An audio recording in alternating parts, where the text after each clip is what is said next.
What is up, everybody? Welcome to the transparency. Remember how Brian Higgins said that Chief Berkowitz or Brian Albert, one of them, it was something that they call like 6:30, 7 o'clock in the morning. And he didn't get the first call, but he got the second call, and that he answered that call from Brian Albert. So it would be problematic if that call, for whatever reason, that Brian Higgins answered was well before 7 or at least 6:42 before, the police were coming inside to the Alberts residence, right? Because, Jen McCabe, we have her on camera walking from the SUVs in the driveway and going into the house at 6:35-ish. So it would be probably problematic if, Brian Higgins was called by Brian Albert before any of that, right? Let's talk about it.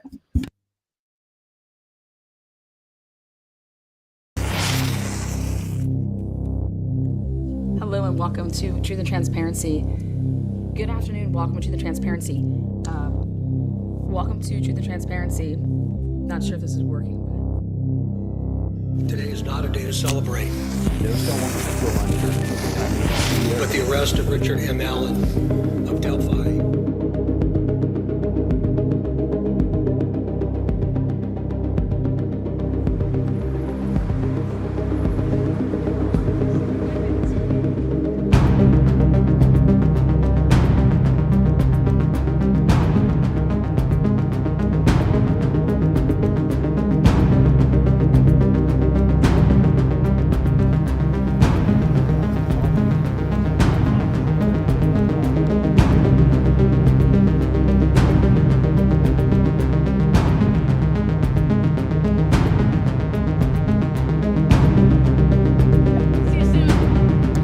take care, Miss Vargas.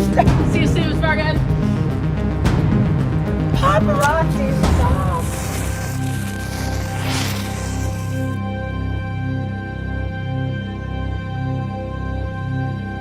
We should probably put Hector on the screen, right?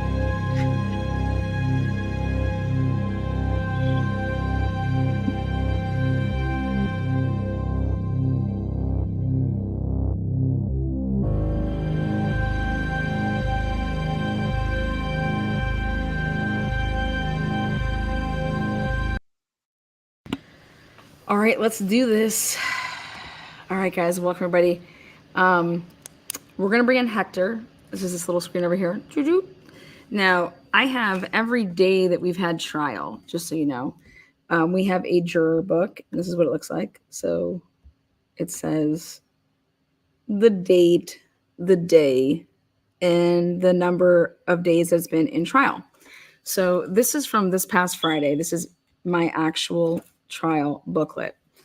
And what I do is, this would be Brian Higgins' direct examination, property background, all that type of stuff, right? So let me show you guys something.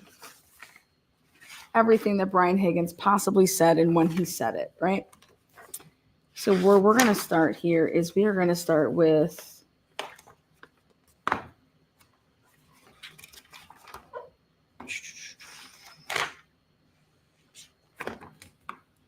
right here.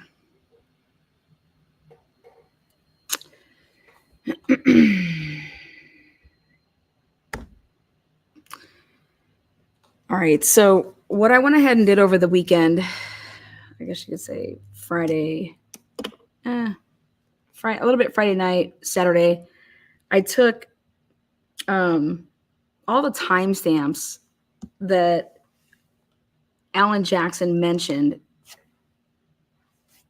in actually his cross-examination of Brian Higgins, and I took all of those timestamps and I put them next to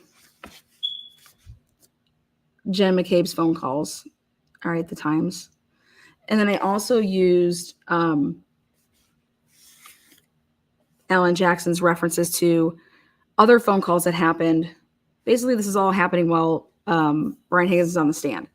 So I took everything that Alan Jackson talked about in terms of phone calls, in terms of card swipes when he went. So Brian Higgins, let's just get this out of the way right here. Brian Higgins went back to the Canton Police Department on that night, going into that early morning hours. At 1:27 a.m., he swiped in. So for anybody out there that has a misconception of did that happen, when did it happen? Well, it did happen, and 1:27 a.m. is when Brian Higgins arrived at the Canton Police Department, and he used his swipe card, and he walks past, and he says he saw good, and he waved to him. Okay, 1:27 a.m. Now, I think that's interesting, considering that Higgins, he would have known this case inside and out. You've already testified at 2 different grand juries. Now we get to the big daddy here, which is the trial. And you act like you don't know if, what time. 12, I left, the 34 Fairview address, 12:30, 1 o'clock in the morning. Well, let's even say that you left at 1 o'clock in the morning. How in the world did it take you from 1 a.m. until 1:27 a.m.? That's 27 minutes. How did it take you that long to get from 34 Fairview, even if you left at 1? Even if you left at 1, how would it take you 27 minutes to get to Canton Police Department? Oh, it wouldn't. It's just that simple. It wouldn't. So for argument's sake here, this is the way that I'm going to do it. I'm going to do it like this. I took the time that he swiped his little card to get through was 1:27. So I went ahead and said, from Canton Police Department, how long does it take you to get to then 34 Fairview? And so how I'm doing that is I'm going based off of how long it would take you, because then you have to start accounting for your time. Okay. If you're not able to make it from 34 Fairview to the Canton Police Department in X amount of time, which I get it, it could be a little bit, maybe it's slick. It started just snowing. Okay. I'll give you a couple extra minutes, like 3, max of 5 extra minutes that it would take you at that time. But anything over and above that, no fucking way. Especially not when Allie McCabe's Life 360 app, at the same time, she's able to do 42 miles per hour on the road. So I just can't break you off like that. And I'm not going to break you off like that. In fact, I want to know why. So what I want everybody to do is get out your little notebook, and I want you to write down 1:27, and I want you to go ahead and say 1:20 to leave. I call it Fairview 34, like that, F34. And so if he left at Fairview, the 34 address, you would then, 1:27, okay? So Big Daddy Higgins saying, I left at 12:30, 1 o'clock. No fucking way, man. Then what were you doing? What were you doing? And see, I want to know where Alan Jackson, he didn't get a chance to finish this cross-examination. And I get it, because trust me, it is really, really difficult when someone continues to lie up on the stand, and then you want me to go and you want me to lay out all this shit in order to show that you are a fucking liar. Or do I just let them lie and then make it become known through a different person's testimony? All right. But so for all of us here, I just want us to know that in order for you to be at Canton Police Department at 1:27, 1:20, 1:18, you know what I'm saying? So him ever saying that he left at 12:30 to 1 o'clock, he said he was there for a max of a max of like 45 minutes. Well, we all know that he arrived at 12:10, right? And then if you stay for 45 minutes, you're looking at what? 12:55. So then again, bro, you're going to have to go ahead and make up 20 minutes. And the reason I think this is important to understand is that I would be able to tell you all of these things like that if I had been questioned in 2 different separate grand juries. He acts like he's never been talked to. You know what I mean? All right. So then he says that he got 2 phone calls that morning. One from Ken that he didn't answer. And then Brian Albert had called him and he answers that one. And now I want everybody to understand that if this phone call happens to be before him allegedly waking up, right?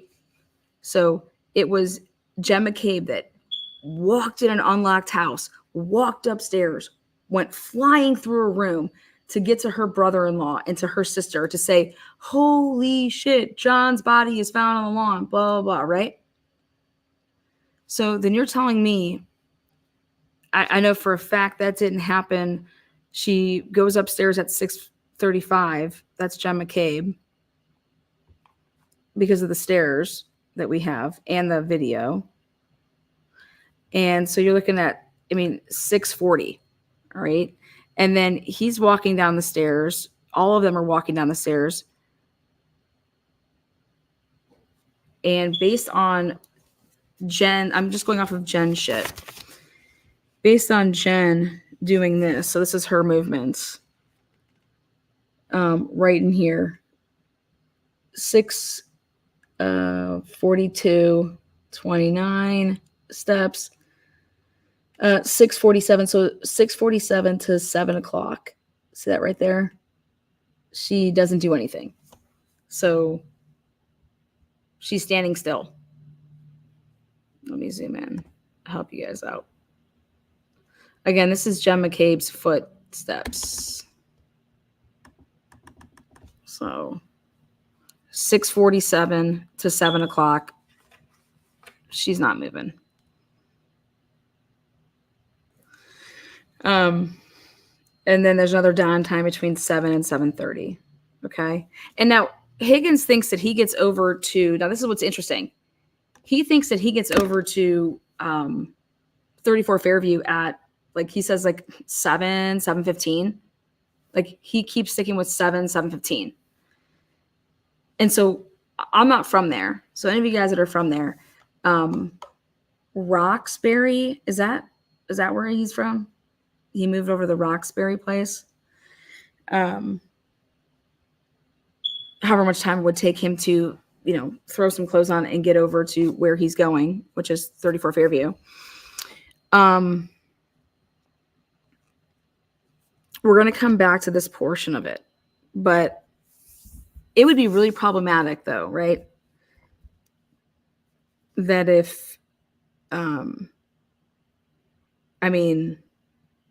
you guys understand how quickly, oh, it's west. There we go. It's west. Oh, there we go. That's it. And you think it's 20 minutes? You think it's 20 minutes? Well, let's just double check. We'll just put this in our handy dandy. This is how I have to get all of you guys involved as well.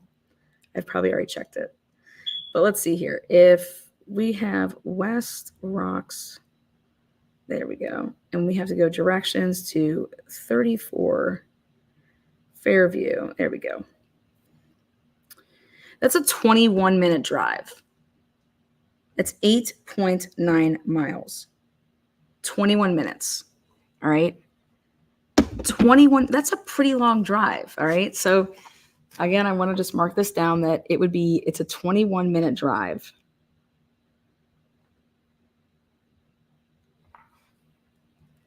And this is from Higgins to 34 Fairview. And don't you think that this would be a really big, important thing to tell the jury? Again, maybe the jury knows. So when they hear it, like, we don't have to tell, like, the world doesn't know, but the jury knows. So that's good enough. Amy, she's like, I nailed that shit. Yeah, girl. So again, and that's in like perfect conditions, right? No traffic, 21-minute drive. It's 8.9 miles. All right.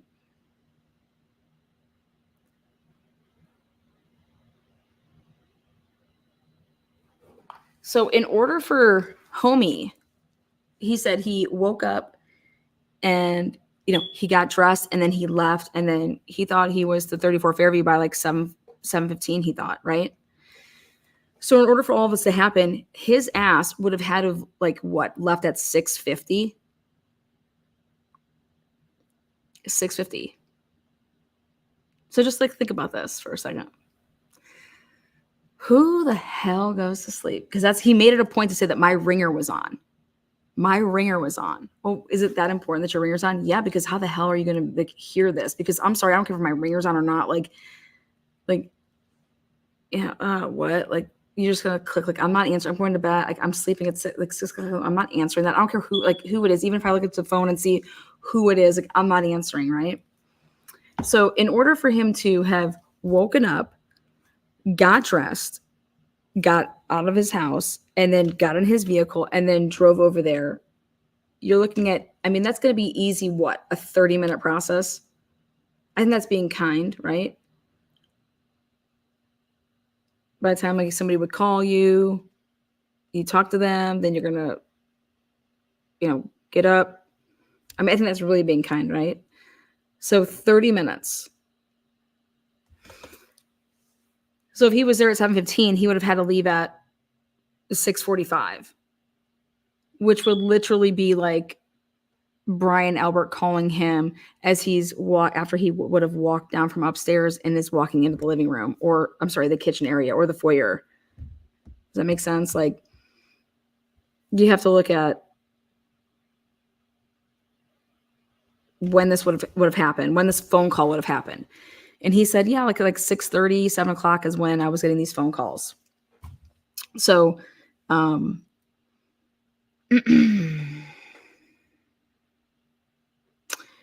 you guys think it's all strange that at no point in time does he act like, and Alan Jackson says this, and I just wish he would have emphasized this a little bit more. So you were there when the police were there, but you never told them anything about your phone calls, like that you saw them that night, that they were supposed to come over to the house. Like, you just didn't voice any of this. Instead, you're at the house, and then we have you entering over in Canton at 9:23. So this is, though, I'm just going in order. Alan Jackson's asking him things like, so the law enforcement people never asked to inspect your vehicle? No. All right, sweet. So you weren't interviewed until February 3rd, right? At that point, did they ask you to search your vehicle? Nope, nothing like that. And then he says that, now here we have this. He says that Julie arrived after him. I noted that because I think that's important.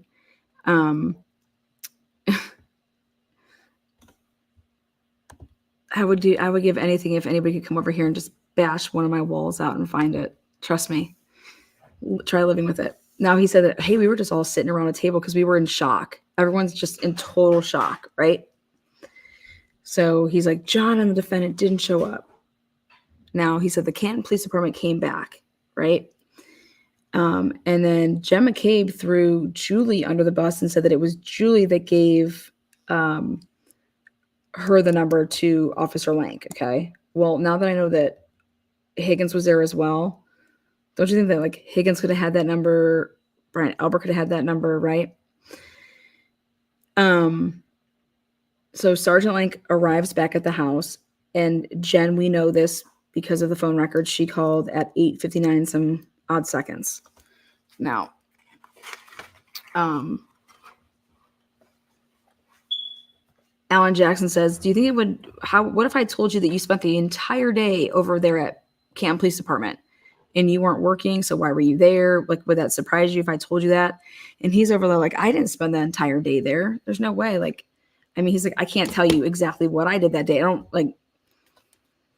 Now, don't you think that you would remember what you did on a day like that? I think I would. But you guys tell me. Okay, so you text John at 12:20 a.m., Higgins, to say, where are you, right? And after you find this out that John was found dead on the lawn and you guys are just in such shock. Don't you think, like, think about a boy. Think about how a boy would be, right?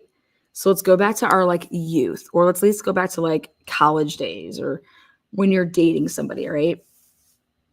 And you just have like these 9 days of like sexting with somebody, right?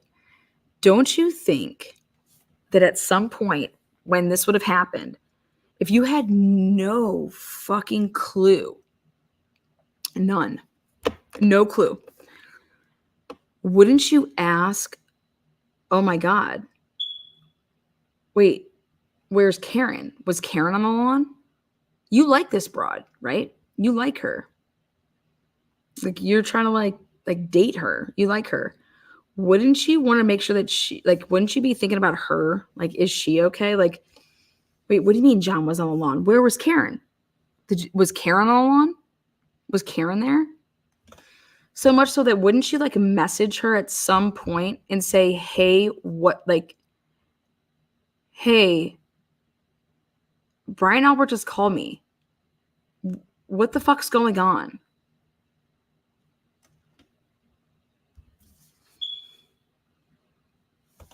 Don't you think that that would be like, come on, think about you guys. Like, what would you do? This is a woman that you've been like texting with. She was just over your house. And you don't think to say in any type of capacity after you would have talked to Brian Albert to say, oh my God, are you okay? What's going on? Like, what's going on?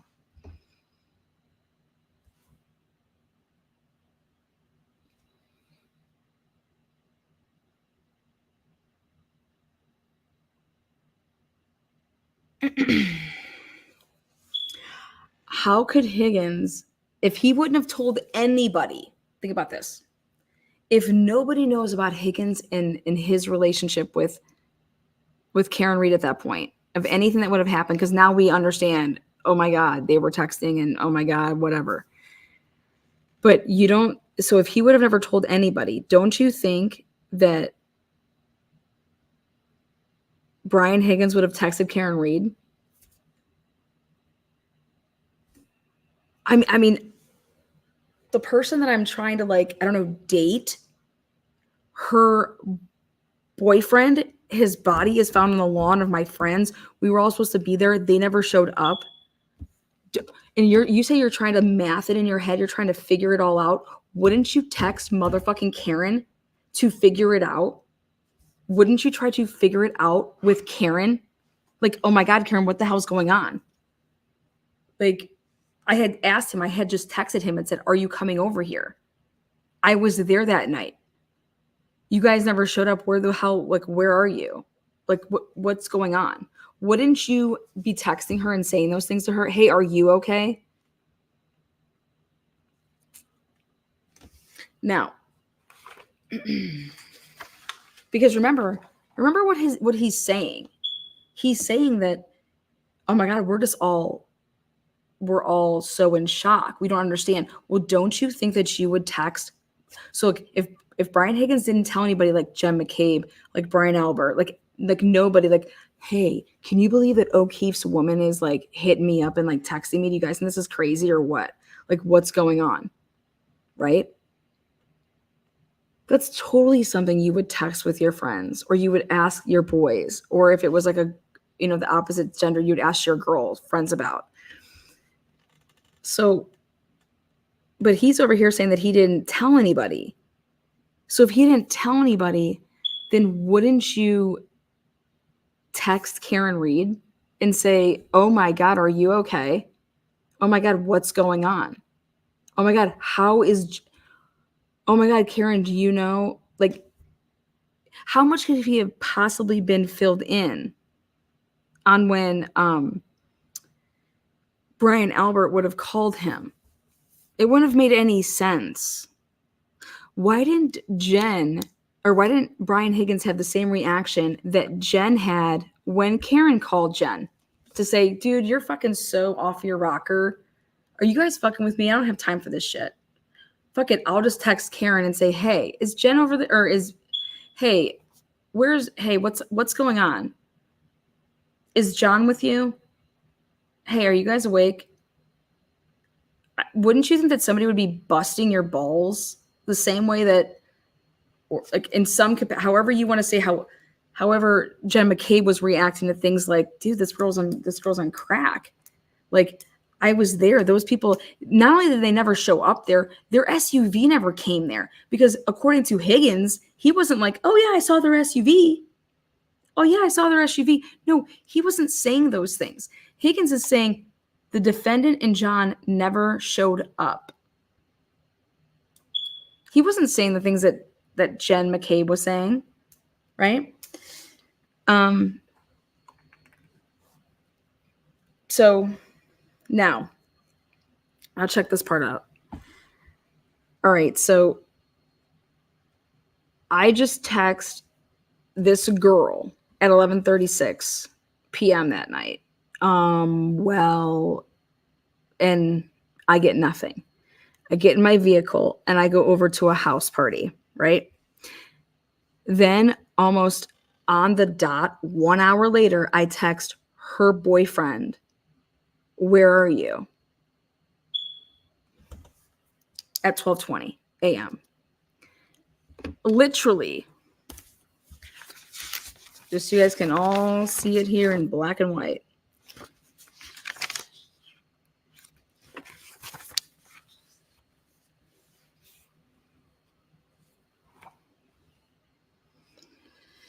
He starts walking out of the waterfall and starts making his movements from the waterfall at 12:11 and 9 seconds. 170 steps are taken from 12:11 to 12:21 and 05 seconds. Okay. See that? Then 12:21 and 10 seconds, 80 steps. And he takes those 80 steps. This is John O'Keefe's phone. He takes those 80 steps between 12:21 and 10 seconds and 12:24 and 22 seconds. And literally at 12:20, and you guys, but you can only just say like 12:20. It could be actually 12:20 and 59 seconds. And it would like, somebody would see it on their phone and be like, oh, I texted him at 12:20. But really it was just about to be 12:21. All right. Literally right after that text message, John O'Keefe is beginning to walk out of the car and into the house, where then he takes, within that time period, his phone goes up 3 flights of stairs in the matter of 12:22 and 14 seconds to 12:24 and 37 seconds. Now check this out. It is possible, because this happens all the time. If I'm having a house party, I'm going to tell you a situation in high school. I had a party, and I'm not the one that's standing at my door, like greeting people. Okay. So if you were to walk up to my door and there would be people like at my door, hey, where's Lana? Hey, where's Lana at? Oh, they went downstairs. They're right down there. So like, boom, you point and then boom, that person goes. Right? I didn't even know this person was even like in my house at that point, right? So if they're all being rowdy in this room, okay, and then here's just another view of it, right? But like right here is like that little hallway that like will lead you like directly, like if you keep going that way, there's a basement door right there on the right. And then if you just walk a little bit more, it's just going to go right out the front door. So if you just like run up to the front door and you come in and you're like, if John O'Keefe was to say, hey, where's Higgins? Hey, where's Higgins? Oh, they went downstairs. Oh, it's right down there. Or like, oh, hey, what's up? Where'd everybody go? Where's everybody at? Oh, they went downstairs. They're downstairs.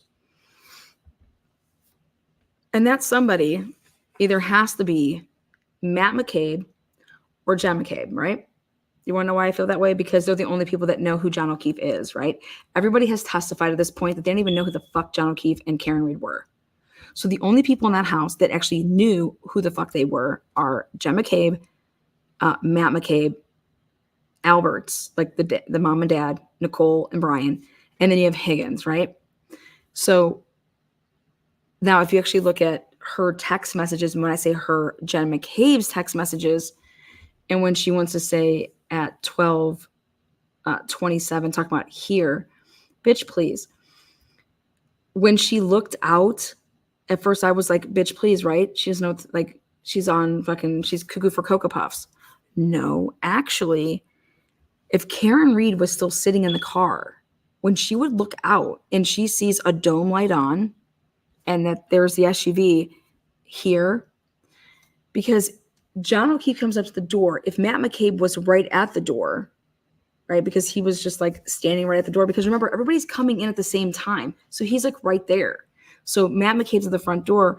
Oh, hey, is Higgins here? All he would have to say is that like this. Oh, hey, what's up? Is Higgins here? Oh, yeah, they just went downstairs. Oh, okay. So he takes off his shoes. Okay, he takes off his shoes because that's what he does, because that's what every single person has testified to, that he is a shoe Nazi, right? So if you're going to take your shoes off in your own home, I'm telling you this, you're going to take your shoes off in somebody else's home. So he hurries up, just takes off his shoes, and then he's going downstairs. Nothing sinister here. It was just, oh, hey, where's everybody at? But this is how he's registering, because he immediately goes downstairs, because when he came in the door, he's like, oh, is Higgins here? Okay. So he's taking off his shoes. He's talking to Matt at the door. And Matt's like, oh, hey, yeah, everyone's downstairs, So he goes downstairs. Now, you have Jen McCabe giving her story that she's over here in this living room area doing It's Raining Men, Alleluia, and whatever the fuck else she's doing. But if she's over here, all right, and, and talking, like she said that she was talking to Sarah and Sugar Tits, Julie, and her nephew, Brian Jr. Well, Higgins testified that they weren't at this table. Higgins testified that they were at the kitchen island.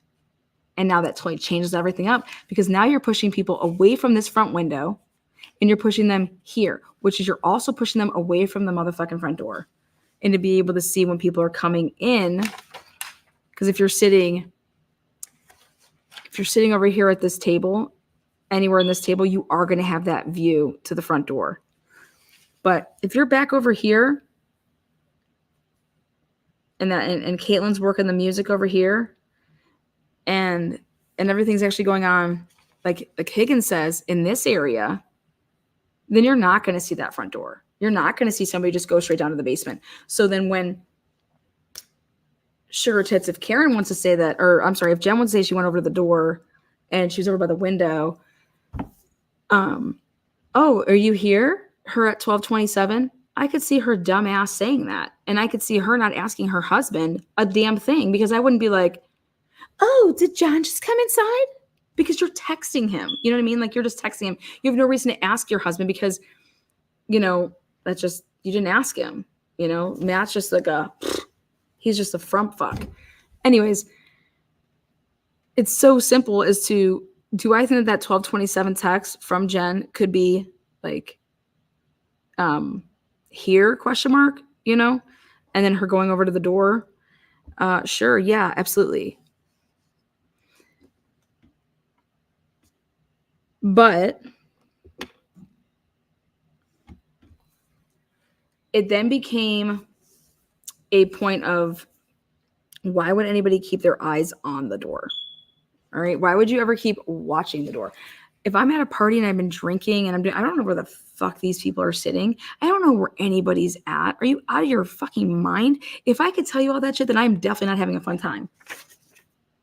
But I'd have to be asked about it like really, really soon after, like to be like, oh my God, or like it was a significant, like, oh my God, something happened, right? So this is how John registers. He goes downstairs and it happened immediately, 12:22 and 14 seconds. Now I want to know, and it's somebody would have had to tell him, oh, everybody's downstairs, or oh, follow me this way and come downstairs. Oh, we're all hanging out downstairs. I don't think John went in there like, oh, Higgins, I'm ready to beat your fucking ass type thing. No. I think he just simply said, like, hey, is Higgins here? Is Higgins here? Now, for me, if I was on the jury, the thing that I never understood is why would Karen Reed pull up to a party and her not get out of the car to go up to the door? And then more importantly, why would Karen Reed not get out of the car to then go up to the door? Even if he went without me, why wouldn't I get out of the door, out of my car, out of the door, and then into the house, or at least attempt to go to the house to say, like, hey, where's John? He just came in here like 15, 20 minutes ago. I've been waiting out there. Why wouldn't you go up to the door? Why wouldn't you go and like go and get him? Ta-da! Those text messages, as I'm a juror, you just answered everything I needed to know. Because it didn't make sense. It didn't make sense as to, there is no way in fucking hell I'm going somewhere. Somebody gets out of my car who's like my person. They go, like, well, we're going to see if we're invited. Okay. And then I'm texting them and they're not coming back. Oh, I'm just going to like leave. If everything is great and dandy, you don't do that. Then you bring in these text messages. It's like, oh, now I get it. John goes in there. I don't want to deal with any of that shit. I'm not going to deal with people saying shit, right? Like, Karen Reed got the feeling, right, that something was off. And wouldn't it make sense? Every girl in America would know this. If you texted me at 11:32 and said, well, okay, and I don't respond, and then we're pulling up to where we're going to be, and then you text my boyfriend, where are you? Wait, why is my boyfriend being texted from the guy? Oh shit. Like, this is gonna, like, oh shit. Like, this is about to be a confrontation. Because I think that Higgins is about to confront John. When I say confront, he's going to one of these people, and then I would love to know what little fucking Jen McCabe said, but one of these people, if just Higgins himself, is going to say, yo, dude, we got to talk because your girl's calling me, your girl's texting me, she came over my house, she came over my fucking house, dude. Period. Like, so Karen's over here like, no. So I've been saying this. I think she wanted to know if Higgins was there or not. And is Higgins normally driving that Jeep? So that wasn't a car that they knew of him to be in because he was in other vehicles.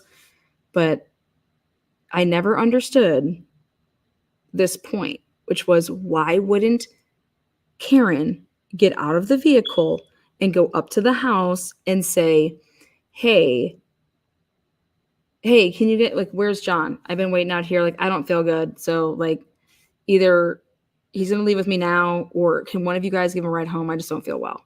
Because everything was fine. Everything was perfectly fine, right? Nobody could understand this. Everything's perfectly fine. How would Karen Reed go from everything perfectly fine to being like, I'm going to run this motherfucker over, right? But for me, I never understood why Karen Reed didn't go up to that door. Well, it makes perfect sense now to me why Karen Reed didn't go up to that door. I'm calling John. I'm texting John. He's ignoring me. So that means he is listening to these fucking crazies. They're going to say, I'm a big hoe trying to fuck that motherfucking fat fuck. And I'm not dealing with this. I'm about to be embarrassed in there if I go in there. Like, I can't believe that you're going to listen to them. And then she's over here saying, fuck you. You were cheating on me. You did all, like, she's already going to that whole nother level with, you know, reminding him about Aruba and those voice messages. You know what I'm saying? So fuck this. You can get your own ride home. I'm out. I'm leaving. That's exactly what I would do. And that's exactly what every other girl would do. And if you wouldn't do that, then you would either get out of the car and you would about to confront some motherfuckers and get rowdy, or you would do exactly what Karen Reed did, which was, I'm leaving. I'm leaving. And now it makes perfect sense as to why she texted Higgins to say, John's dead. John died. John died. Whatever you fucking assholes did, like, John's dead. John died. Do you know what that means? That means, what the hell did you guys do? You literally like she didn't text that to Jen McCabe. She texted that to Higgins, and then this is the best part. Higgins doesn't text her back, doesn't call her, nothing. Don't you think that you would say to to Karen, if she texted you that at that point? First of all, you would text her way before she ever texted you at noon. You would text her before that. But here, Karen texts you that, and you don't say anything. You don't say, what the hell happened? Where did you guys, how did John end up over at 34 Fairview? You guys never showed up. You guys never showed up. Like, what time did you guys come there? What the fuck happened? What is going on? How does John over there? But that doesn't happen.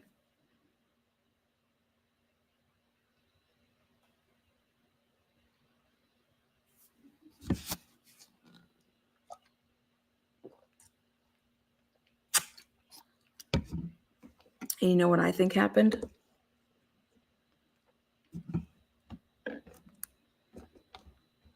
Higgins got a little extra nervous because Higgins didn't tell anybody about those text messages right away. Higgins didn't share those text messages with Brian Albert or Jen McCabe or anybody until guess when? Until that morning, until that 29th or 30th. At some point, Higgins shared those text messages with, and it wasn't before that ever happened. It was after. And then what ends up happening is that, oh shit, now these crazy fucks could, like, if you ain't going to blame Karen Reed, who's the next person in line? Me killing John because of that.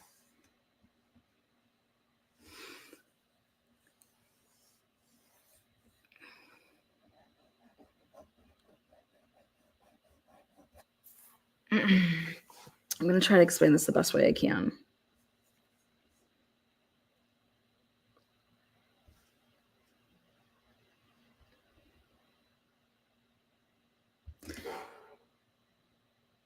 Higgins actually gives, like, Higgins's text messages prove to me more reasonable doubt than ever. Because to me, the thing that I could not get over was why Karen Reed didn't go into that house and why she would just leave. Like, bring her man over there and I'm going to sit out in my car and wait. But I don't think she did wait. I don't think she waited like these people are trying to say. That she just waited out there and she just waited out there. I don't think she was there waiting that long. You know what tells me everything I need to know? Is that you guys did watch outside the window her movements, that car's movements. Because it became a huge fucking brawl in that motherfucking house. And so you're like, oh my God. Oh my God, where's Karen? Is Karen coming in here? Where's Karen's car? So you guys were all eyes on that car because you needed to make sure where was Karen? Oh my God, what's going on? Right? Is she getting out of the car? What's she doing? Oh my God. And then they hear his phone, whether it's vibrating, whether it's ringing. Oh my God, Karen's, she keeps calling. She keeps calling. Why wouldn't Karen go inside? Why wouldn't even Karen go up to the door? It never made sense to me. But then, oh my God, you showed me all these text messages. Oh, hello. Thank you. This is why she didn't. I'm not going up to that house with all those, like, I'm not going up to the house. I'm not going in there. When you're fighting with your significant other and you think everybody else knows everything that you're fighting about, that puts you in a that I'm not dealing with that. Oh my God, I cannot believe that you included these people. I cannot believe blah.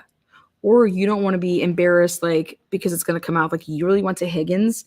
You really went over to his fucking house, because then people start to embellish things. So did they tell John that Karen and Higgins actually had sex? Okay. So, and yes, people lie about that shit all the time about, and how would it look? Like Karen Reed went over there. Karen went over to his house. And then all you have to say is, oh, what'd she tell you that she did that night? Did she tell you she had to work late? Well, really, she was at my house. Okay. So, and then it makes perfect sense that somewhere along the lines, Jen McCabe knew about those text messages because she was saying things straight out of those text messages. Jen was saying things about the relationship, everything that was said in those text messages, that's the rumors that got out. Her talking bad about the kids, her talking bad about, where'd that come from? Those messages. So that tells me that it wasn't just Higgins was like, oh, hey, I want to go give this to law enforcement and I'm not going to say anything. No. Somebody told him to go give those to law enforcement.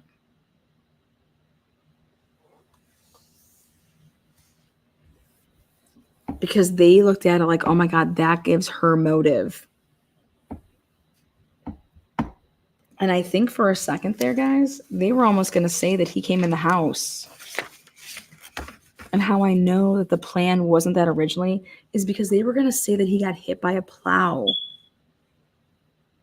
They were going to say that he got hit by a plow. That's why they put him where he was and why everything was all plowed, basically. They were going to say that he got hit by a plow. And then their story changed. And it changed after. They can say that it changed after they saw that what's her tits, Karen Reed was like all frantic. No, the fuck it didn't. It changed once they were all in that house and then Higgins revealed everything that was going on. Once Higgins revealed, oh my God, you guys, dude, I've been messaging with her. She tried to come. She was just over my house. Like we kissed. And when could that have possibly happened?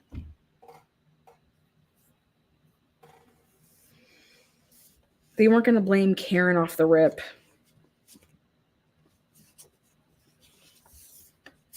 In fact, they were over there. That's why they were wondering what the hell they were going to do. They didn't know what they were going to do because they knew that Karen dropped him off there. You know what I mean? They all knew that Karen dropped him off there and left, right?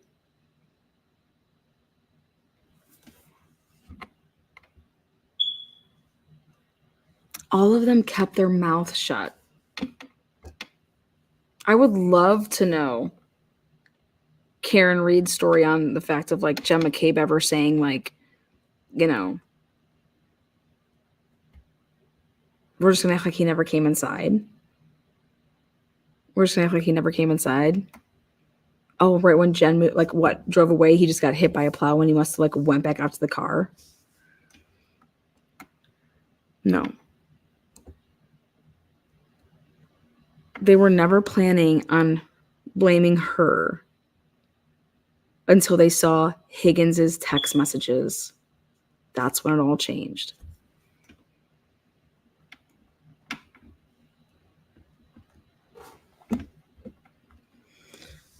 That's why he needed all the help in the world to clear it all up. And Higgins was like, oh my God, I'm going to be suspect number one. Who do you think was telling him that? Who do you think was telling him, Higgins, that he was going to be suspect number one? You think Karen Reed was? No. Those fucking people that he calls friends were. Oh my God, they're going to think that you did this. They're going to think that you beat him up because you wanted to be with Karen. So you're going to do everything that we fucking say. right? None of us have motive here. You're trying to be with the broad, and then her boyfriend just ends up dead. Meanwhile, this was just days before she was over at your house.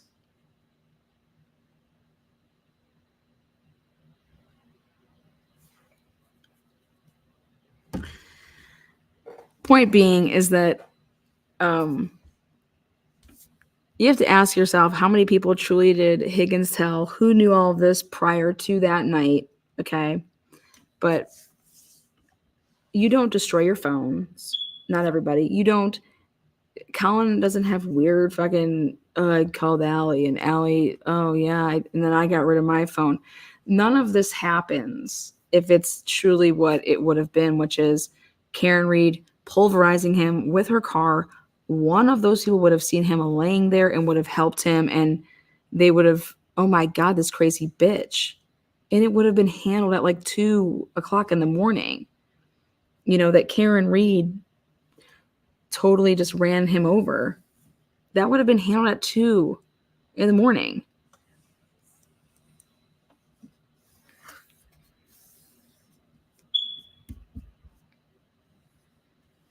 Higgins thought he was going to get blamed for this. I don't even think it was Higgins the one that was doing the fighting.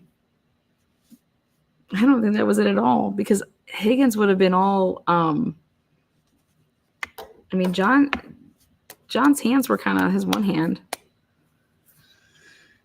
But now what I think supports this is this. He wasn't working and he went to the PD. Okay. And he uses his swipe card and goes in at 1:27 a.m. Right? Then he goes back over allegedly to go to sleep. And then he comes back over and he is at the Albert's home, but then goes back and he swipes at 9:23 and 39 seconds back at the Sally Port, the booking area. And like Alan says, he stayed the whole day. And then Alan just read off all those like times, and I was like crazy lunatic writing them all down. And it was like 9:23 and 39 seconds, 9:23 and 50 seconds, because then it was a Sally Port. It was 1 and then 1, and then it was 9:28. 9:24, but that should be actually in front of that. There was another time 9, and then 11:40, 11:44, 11:45, 11:47, 11:51, 11:52. Then there was like that little break, and then 2:05 and 56 seconds.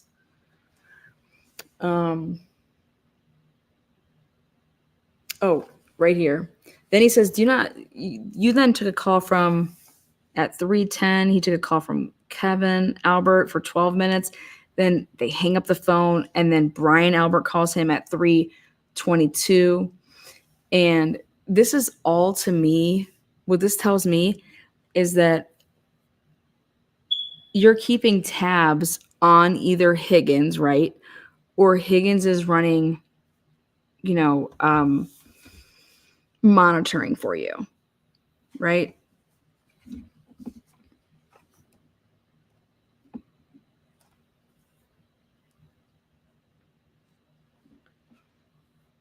And so you could either ask yourself this: do you think that Higgins went and would risk himself being on surveillance cameras if he was all busted up, like black eye or anything?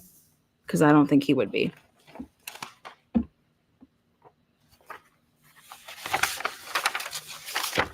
Now, let's take a look at, after the 3:22, then there's another 3:24, Brian Albert, 6 minutes and 5 seconds, Chief Berkowitz. I mean, this is insane. Then they're back at the Sally Port at 3:57, 3:58, 4:07. I want you guys to see all those times too. 3:57, 3:58, 4:07, 4:14. This is Chief Berkowitz is back there. 4:14, 4:30, 4:33, 4:50. Then 5:36 is when Karen's car was delivered. Brian to Higgins call. 5-minute Chief Berkowitz call video, Canton PD, 5:50 to 6 p.m. And this is why Alan Jackson says, do you realize that you just spent the whole day at Canton Police Department? And he's like, what? No, I didn't.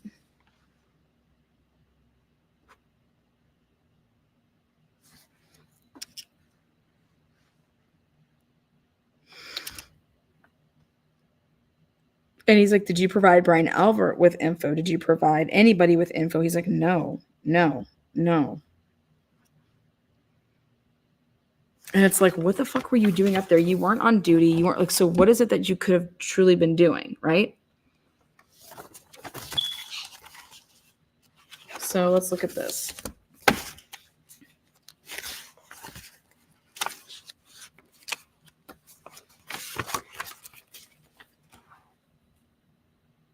Jen McCabe's phone calls. Now we can compare these to these swipes.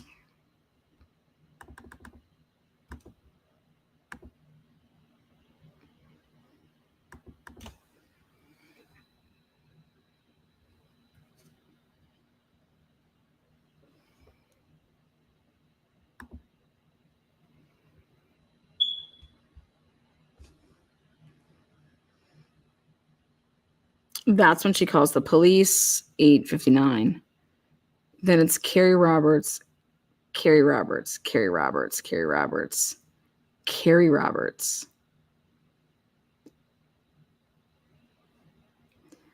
Brian, 11:30. Brian, 12:20. Carrie Roberts, 12:37. That's the police. Remember Proctor called her?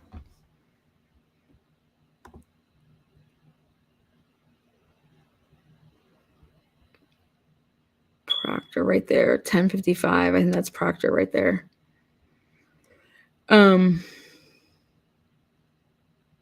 Then she calls the Ashley Bella mom. Look at that at 1:04. You guys, this is so sick. She wanted to tell that Bella mom person, Jen McCabe's a sick son of a bitch. She wanted to tell her what the fuck had happened, but more importantly, probably about what this alleged makeup story, which would be like, you know, like what Jen McCabe was saying. Like, how would you even think to call this woman? I would never be calling this woman. This Bella mom chick. Are you kidding me right now?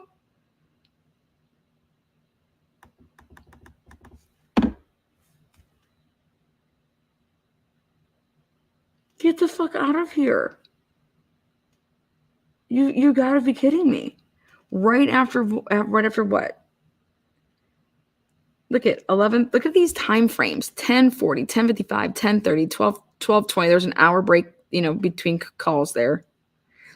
12:37, 12:37, 12:49, 1:04, 1:08, 1:16, 1:24, 1:26, 1:31, 1:34, 1:46, 1:59, 2:16, 2:22.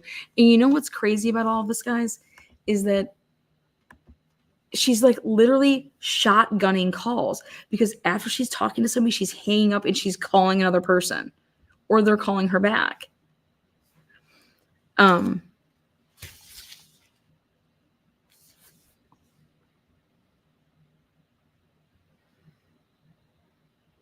Now I want to talk about this time frame down here. 3 o'clock and after. Yeah, like right here. I'm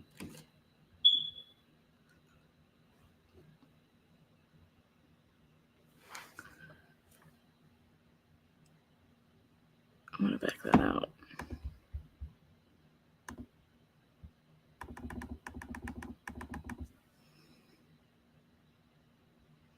So let's look at this 3 o'clock time. We'll use this to hold it there.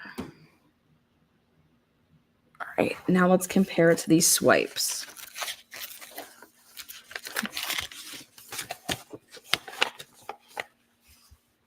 All right, so like this time frame,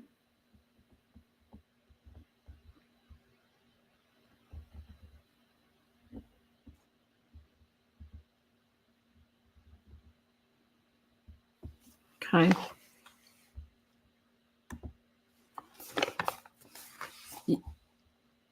You guys like that blue pen? All right. At 3:10, I'm sorry, at 2:05, he enters the Sally port at 2:05 in 56 seconds. Then we have no idea what he's doing, but at 3:10, Kevin Albert calls. All right. Oh, Terry, I wish I could pull that smoke detector. It's all hardwired in, and we have them in ductwork. So trust me, Terry. You can just come here and live with it. It's crazy. So I'll move that right inside that box there. 3:10. All right, so let's see who she's calling. Then she has to call Karina because they have to get their story straight because Karina was at the waterfall. All right. So, right. Yep. Then we have Carrie Roberts, Coco, Carrie Roberts. Don't know who that is, right? Coco. Ashley Bella Mom again. Matt McCabe. Ashley Bella Mom again. Uncle Brian. Where is that? Uncle Brian. Incoming. Answered. 5:15 and 12 seconds. You see that? 5:15, 12 seconds. Let me tell you. At 5:15, that's when that's right before Karen Reed's vehicle would be delivered to the Sally port. All right. So let's take a look at how many minutes that was. Let's see. Uncle Brian there. 5:15.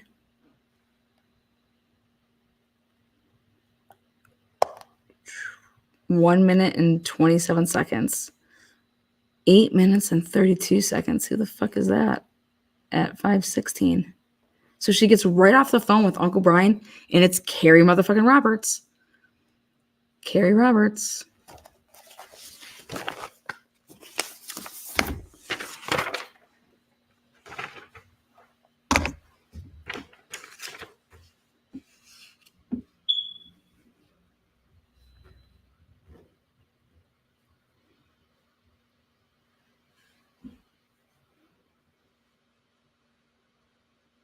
Uncle Brian. 5:15. Wait.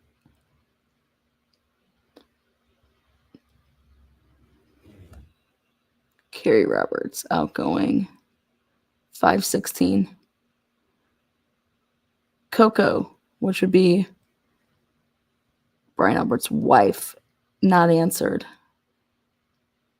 Coco again. She answered that time. 5:27. Matt McCabe. She has to call her man. 5:51. 5:51.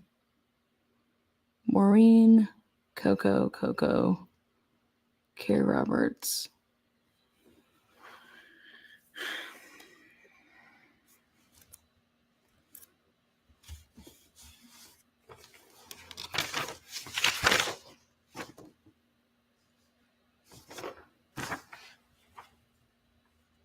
I'm going to clear this.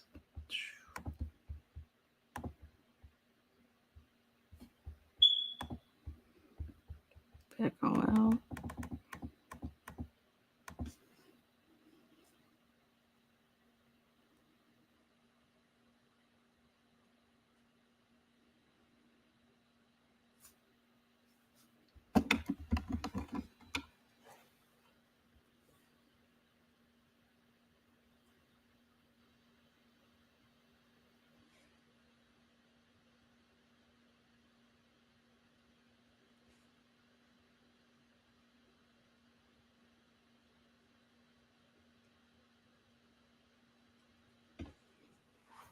Now, doesn't that change everything?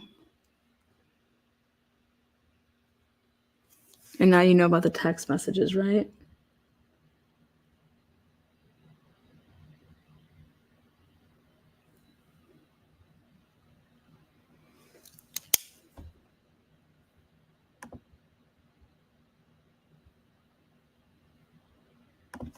This is unbelievable.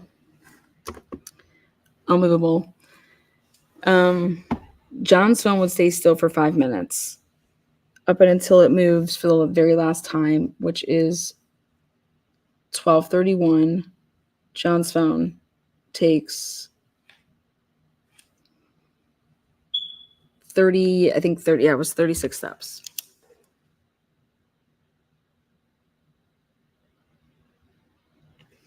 Now, I want to show you guys something.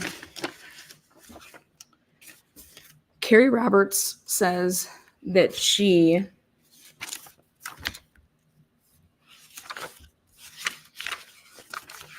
remember how nobody cross-examined Carrie Roberts?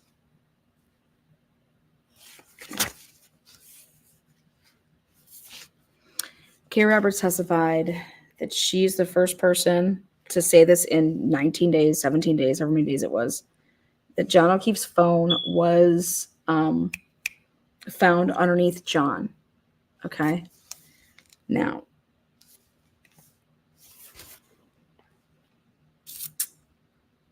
and that she picked it up and she handed it to a paramedic. Okay. When John was being picked up off of the ground, that she saw his cell phone and that she then picked it up and handed it to, she couldn't remember if it was a police officer or if it was a paramedic, EMT. I mean, she didn't know who she gave it to, but she just remembers giving it to somebody. This is what she testified to. Okay, now I want to show you guys about John's phone.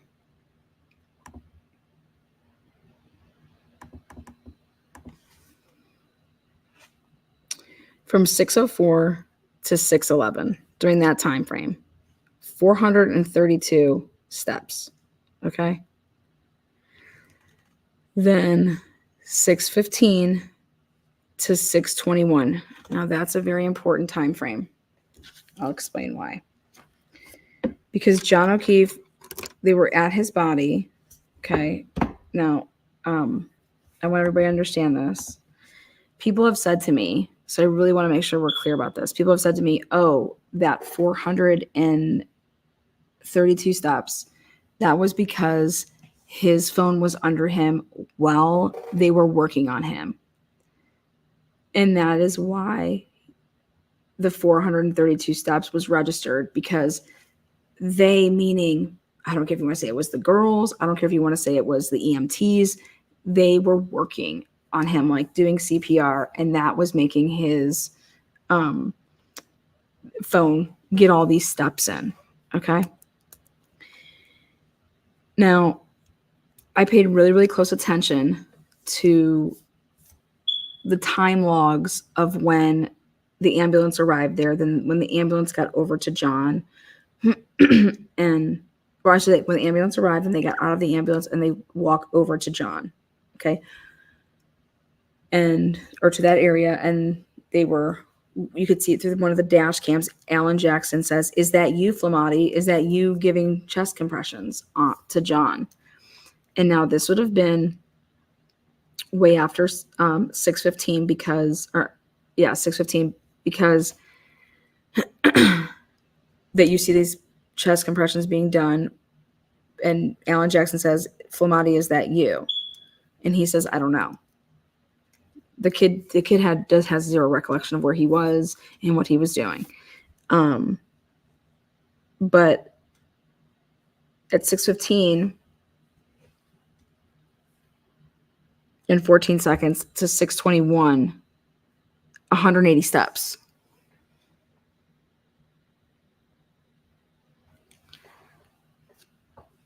And then 6:26 to 6:34. 173 steps.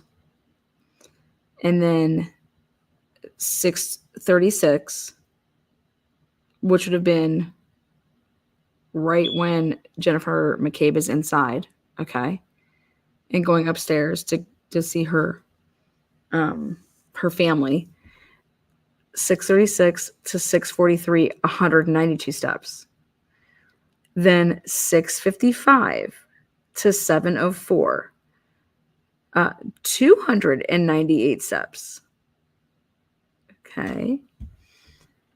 7:05 to then 7:14. 129 steps.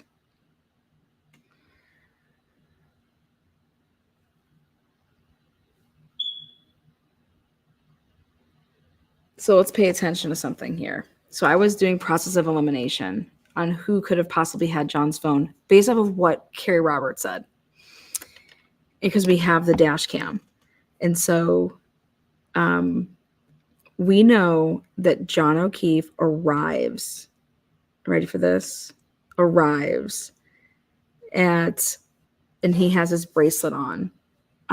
He arrives at 6:45 a.m. In case you guys didn't know that. At the hospital. And then at 6:49 a.m., he gets his bracelet, which is his admittance, and he registers a flight of stairs at 6:40, between 6:43 and 6:55. He registers a flight of stairs. Okay. Now, this couldn't be anybody that was in an ambulance truck because they were still driving. They were not at Good Samaritan yet. So everybody that was in the Good Samaritan ambulance, which would be McLaughlin, Flamati, Nuttall, Kelly, and then obviously John. None of those people, because they didn't go up a flight of stairs. They're literally in the ambulance. So process of elimination is you could take those people and shoot. They can't be the people because none of them, they're physically in an ambulance. They didn't go up a flight of stairs with his phone, right? Right. So boom, they get tossed out. Now you have Seraph. He didn't go up a flight of stairs. He never went into the house, right? Mulaney, right? This is why they did not cross-examine Carrie Roberts. They're waiting to fuck her in the ass, and I'm gonna love every second of it. Lying bitch. It can't be Mulaney. It can't be Seraph, right? So then you got Woodbury and Whitley and Walsh. McLaughlin, can't be any of those people, right? Just whoop.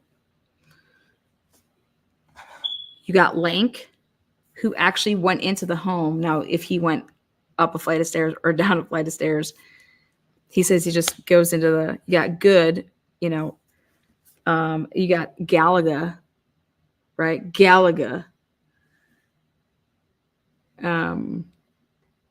So 6:43 to 6:55, this phone goes up a flight of stairs.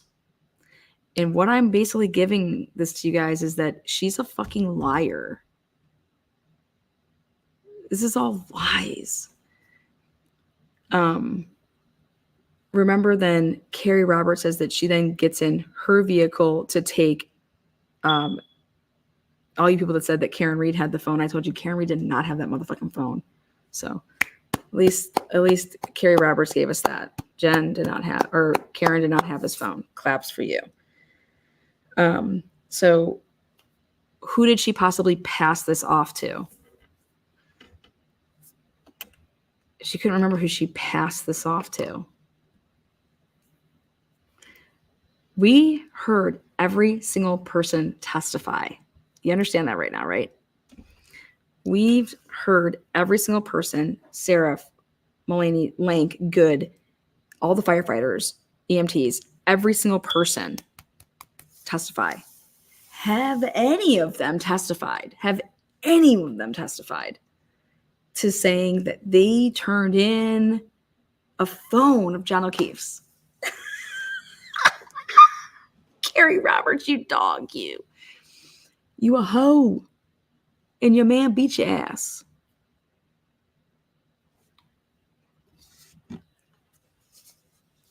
You did not give John's phone. She's like, I don't remember who I gave it to. Well, Carrie, when did you leave? Let's talk about when you left.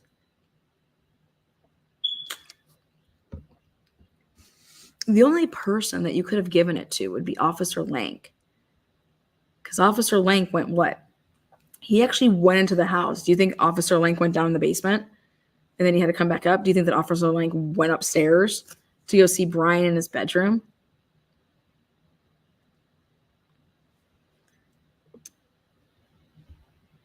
Or is it more plausible that all the steps that was happening here, like I said, we don't have a camera on any of these pricks before they arrive, sheriff arrives. So we don't have a phone on that prick, Jen McCabe. We don't have a phone on Carrie Roberts, right? I mean, when I say we don't have a phone, I'm sorry, we don't have a camera on her. We don't have a dash cam on them until 6:10, okay? All right. So doesn't this make sense? I think this makes perfect sense. If I said to Carrie Roberts, hey, I just got John's phone. Here, take this into my sister's house and give it to my sister. I have no idea what the fuck is going on, but I don't want Karen to have this phone. If you're Carrie Roberts in that type of a situation, I think that you would do it. You would do it. Here, I grabbed John's phone. I don't know. Don't give it to Karen. I have no idea. Like, this does not make any sense. Like, go give this to my sister.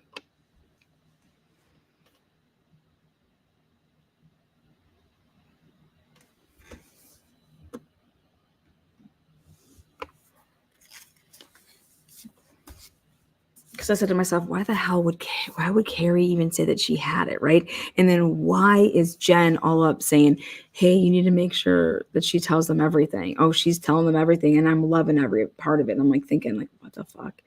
So you're embellishing shit because Jen's loving it. So what part of this are you embellishing? You know?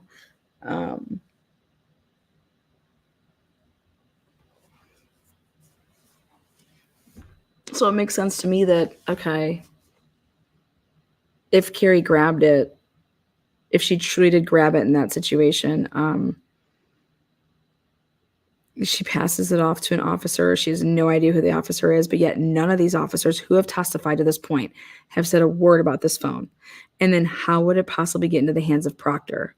And who are the only people that Proctor met with that day? Because I was told and under the impression that Jen McCabe gave that phone to Proctor.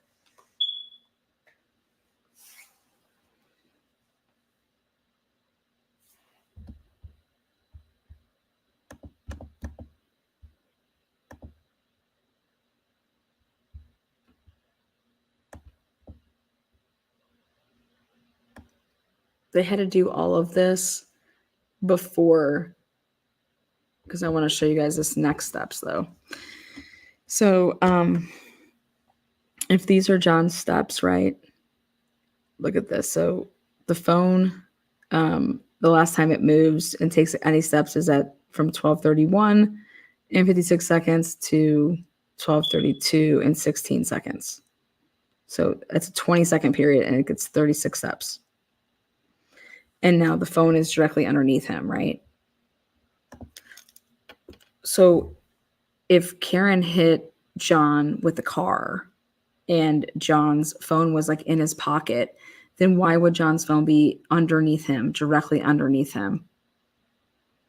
If Karen truly just hit him with her vehicle, wouldn't John's phone be more likely either in his pocket, or if it was in his hand, wouldn't it have flown?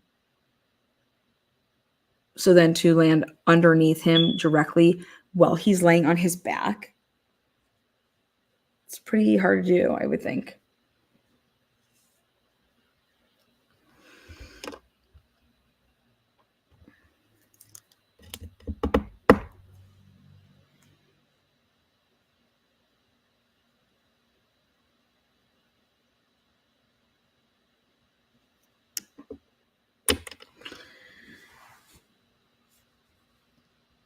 Um,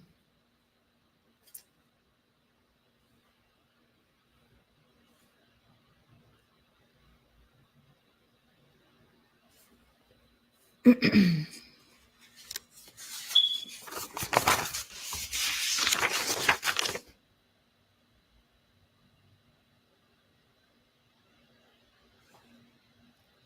let me ask you guys a question.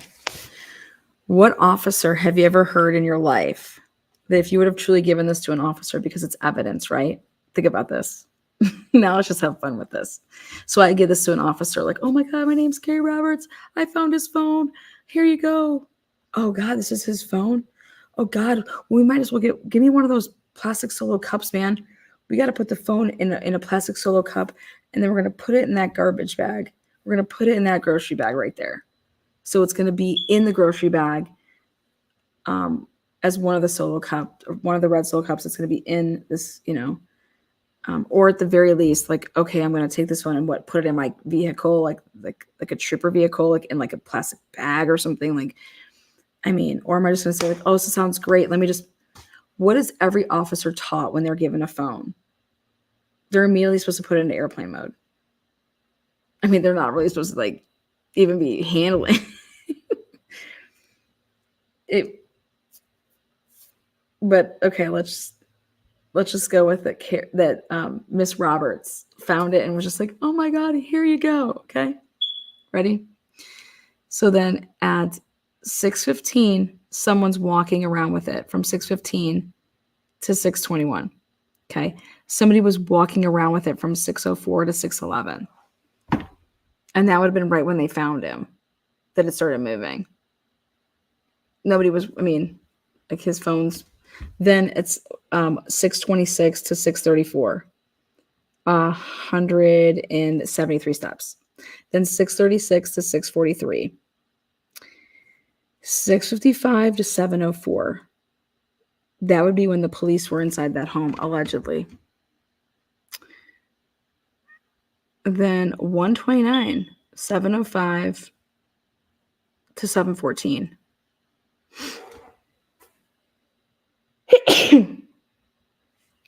Then 7:16 to 7:23, 205 steps. Then from 7:30 to 7:31, 42 steps. Then, look at this, about 11 minutes, no movement until 164 steps from 7:42 to 7:52. Then 16 minutes, nothing. Then 8:08, 8:11. Man, you're booking it in 2 minutes, 133 steps. Okay. Then 8:20, and then nothing from 8:11 until 8:25. So like the phone's not moving at all. Then 8:25 to 8:26, 68 steps.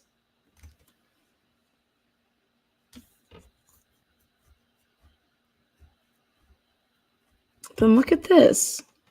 7:57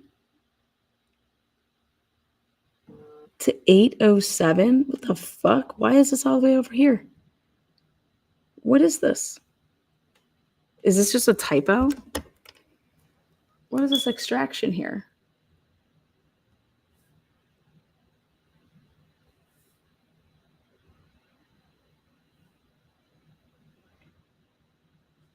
It's out of place. Then nothing from 8:07 until 11:06. That's the same time frame. That's the same time frame from that time, which is 7:57 until, or I'm sorry, like 8:07, 8:26 more like it because it's all fucked up. 8:26 to 11:06. That's the same time frame that they're all just chilling and sitting around. This is 100% in chronological order. This is extracted from the health data of his phone. That tells me that I believe this phone was trying to be tampered with. That's why it's like that. Just so you know why I think that's like that. So for 3 hours, the phone's just sitting in the same spot, right?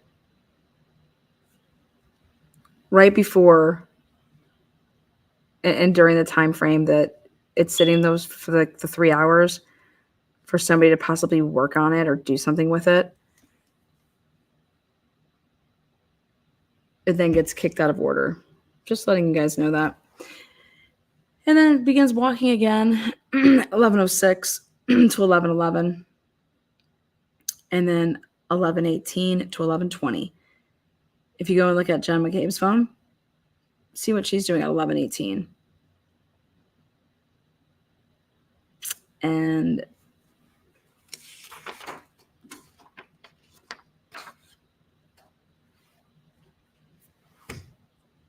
it goes up a flight of stairs at 11:19. Same, just like Jennifer McCabe goes up her flight of stairs when she gets home at 11:19.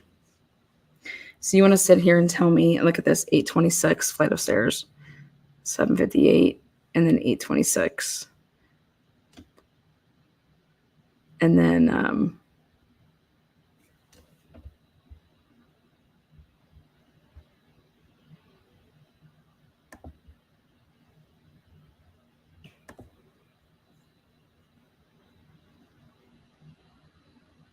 then who came over to Jen McCabe's house? Oh, that's right. Proctor did. That's where he got this phone. They can say whatever they want. The data doesn't lie. And Jen McCabe's phone's doing the same shit that his is. Let's take a look.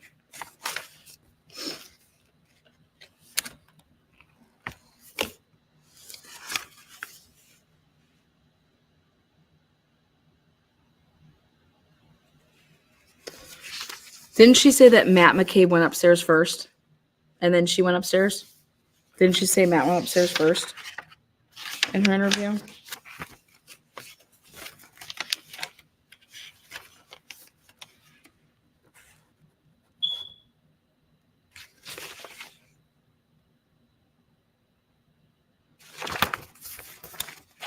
Ready? Here's Jen. She goes upstairs at 11:23. And Matt McCabe went upstairs at 11:19 with John's phone. That fat fuck had it. And then because she goes up 11:23 and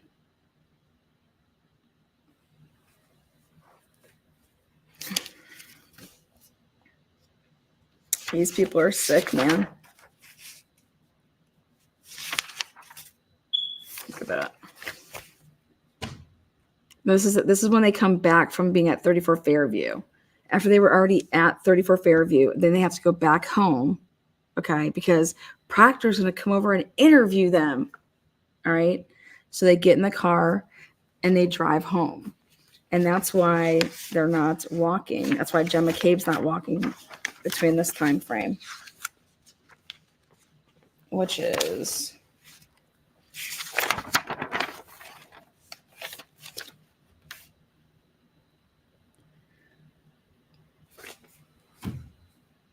$11:12. She doesn't start walking until 11:23. When she gets out of her vehicle from being home, she walks in at 11:23 and 21 seconds. She gets in and then she's going up the stairs. She doesn't go up the stairs until, and I think she stayed on, let me check her phone calls out. I think she was on the phone with Brian, and so she stayed in the car.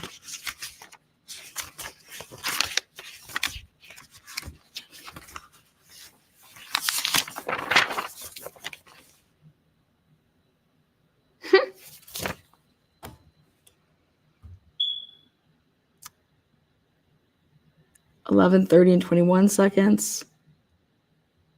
1 minute and 31 seconds. Ryan. Huh. She's so predictable. What a little slut. Yep. She's nuts. These people are fucking crazy.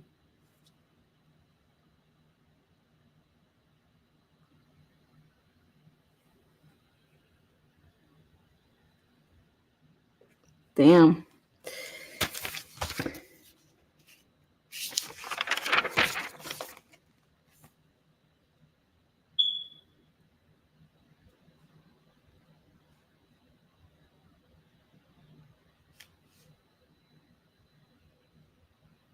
$74 steps. Let me see how many steps John takes.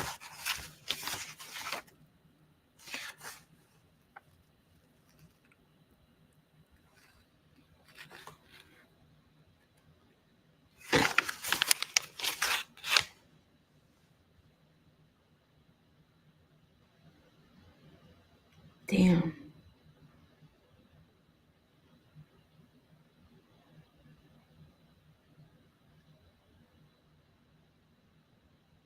Matt had his phone.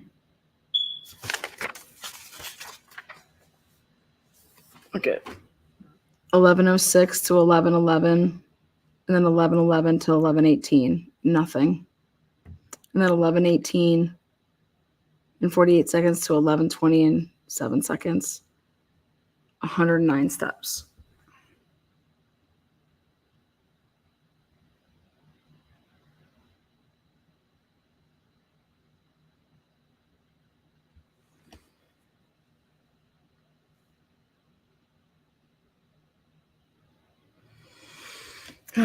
Okay.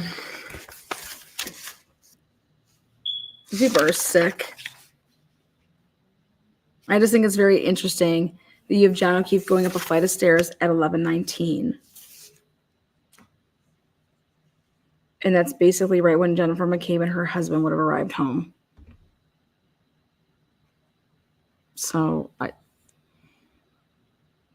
remember like Proctor's coming to interview her. So like Matt went upstairs and ran upstairs with that phone.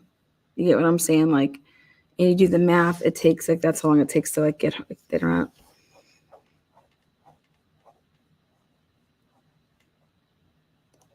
Again, this is just the flight of stairs. So these people are just fucking sick, man. I don't even know what to say about these people. But and here you have Higgins that went to the okay, so he's at Canton and he's just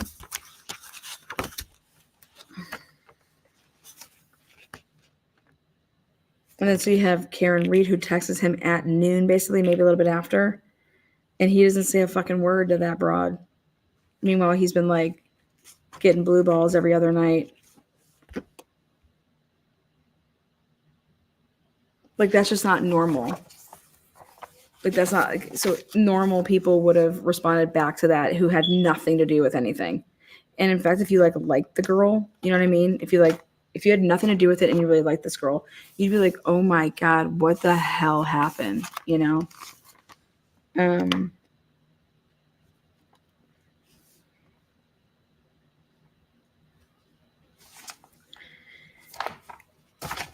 he's over here committing felonies. Who goes and commits a felony? Who goes and commits a felony because, hey, I just want to make sure that I only can give them these text messages because the rest of my phone cannot be turned in.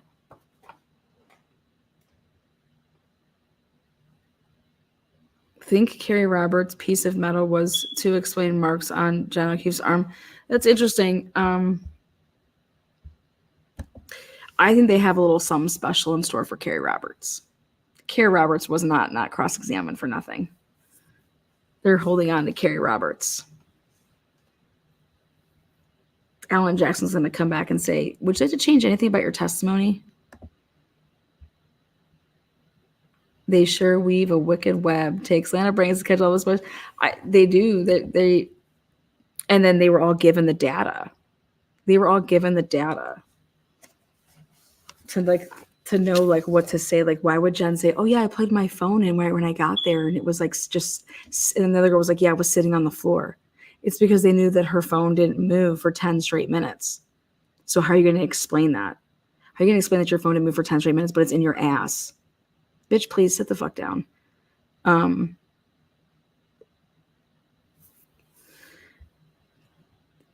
mean, I think it's interesting that nobody brought up the fact that y'all weren't standing around looking at the light, you know. But I'm telling you, the bigger piece is that when they all testified to the fact that they went into John O'Keefe's house and that they were looking around and that they then went upstairs and they looked in John's room, you guys, that's a lie. That's a lie. And I don't understand why Alan Jackson didn't call that out yet. Because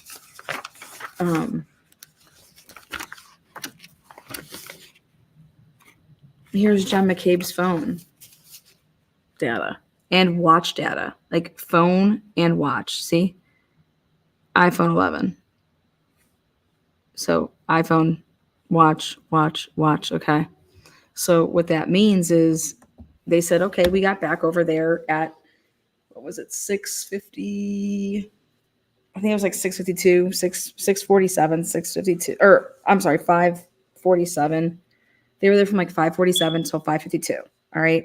Well, let's take a look at 5:52, 5:47.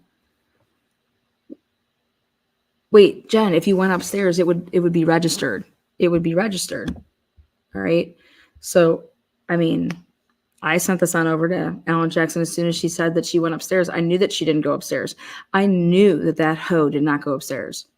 How do I know?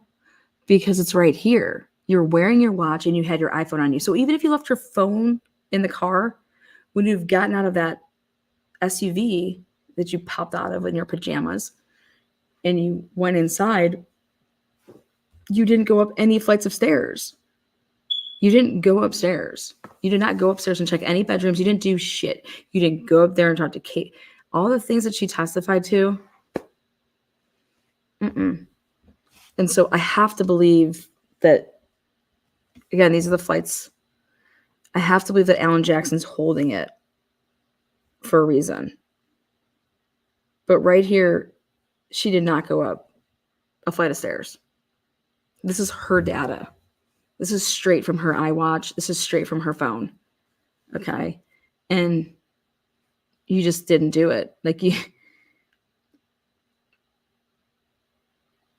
you did not go up a flight of stairs. You went up a flight of stairs. You came down in the morning and then you went right back up. And then you came down. And then you left and you went to John O'Keefe's. And when you got there at 5:47 to between 5:52, even 6 o'clock in the morning, this is you at your house, 5:32 and 5:30. That's all you at your house. And the next time you go up a flight of stairs is when you go into your brother-in-law's bedroom at 6:35. So you never went up. You never went and looked around that house like you claimed that you did. And Carrie Roberts would be lying too when she says that Jen went upstairs. Carrie Roberts, you're a fucking fat pig lying bitch. And somebody give her this link and fucking pin that timestamp at 1:38 and 42 seconds when I call her that. And tell her if she has any fucking balls that she'll come on this fucking panel and I'll fucking show it to her fucking self. You're nobody's friend when you lie like this. You didn't watch fucking Jen McCabe go upstairs. You're a lying fucking piece of shit. Because Jen McCabe didn't go upstairs. But let me get this straight. All this data that we use daily to fucking get people arrested left and right. And they do hella prison time. Oh, on this day, everybody's data is just wrong and off. Get blown.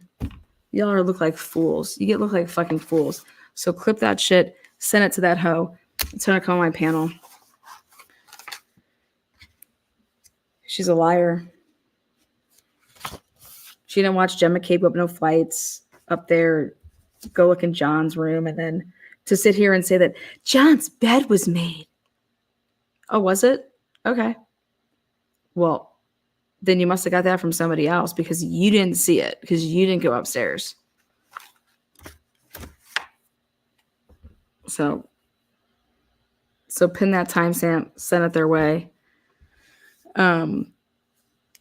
But I think there's more to come with Higgins's, for him to just be hanging out at the Cam PD.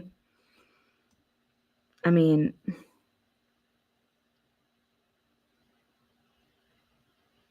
listen, if you were continually punching somebody, your hands are going to look like something happened. So for him, I question like him just being, unless these people just are so corrupt that they can just tell each other what they do. But his hands would have been some type of way. They must have horrible like cameras. Like I'd be nervous of like that being seen, you know. But something is definitely off with Higgins in terms of like, you know, I look at I heard Brian Alberts and he's just a pathetic lying fuck. Like he's just a liar. And I look at Higgins and like,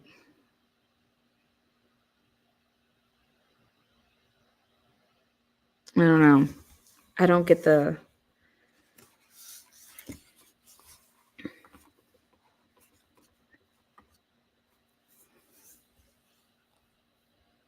I don't know. Something's off. Hopefully we get it here soon, but something's just not. Something's not. There's a missing piece. There's a missing piece.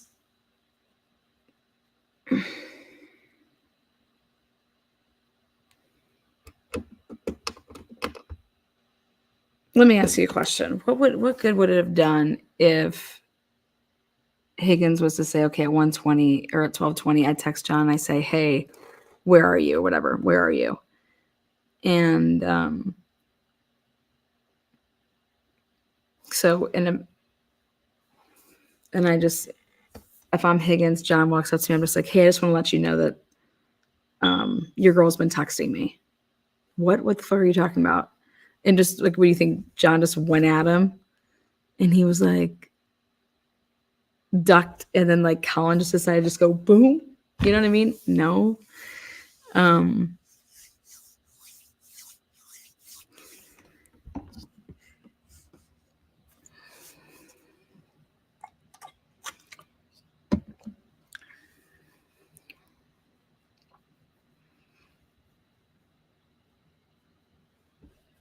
Oh, absolutely.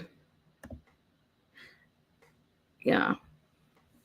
I don't even know if it was so much that maybe little bro wasn't doing that, but the guy that was driving that, like maybe that's notorious for him. I don't know. The missing piece is the tall guy with dark hair that came in after Higgins was at the house. Yeah. Yeah. I personally believe that there's way more people in that house than they're saying. Don't know why I feel that way, but I feel that way. How does nobody see Higgins's Jeep parked there? Well, Higgins is like, well, I knew I wasn't making a late night because when I got there, they only had beer. I've never said that to myself. When I got into a place, oh man, you know what? They don't have what I drink, so I'm leaving. Wouldn't have I asked that before I went over there? That's notorious what everybody asks. Everybody asks that, like, hey, do you need me to pick up some beer on the way back? Do you need me to pick up beer? You need me to pick up this? Or, hey, do you have any liquor at your house? No, I don't think we have any. You know, like, I mean, I just knew it wasn't going to be a late night once I noticed that they didn't have any beer or they didn't have anything besides beer. What the fuck are you talking about? Like, that to me that's stupid.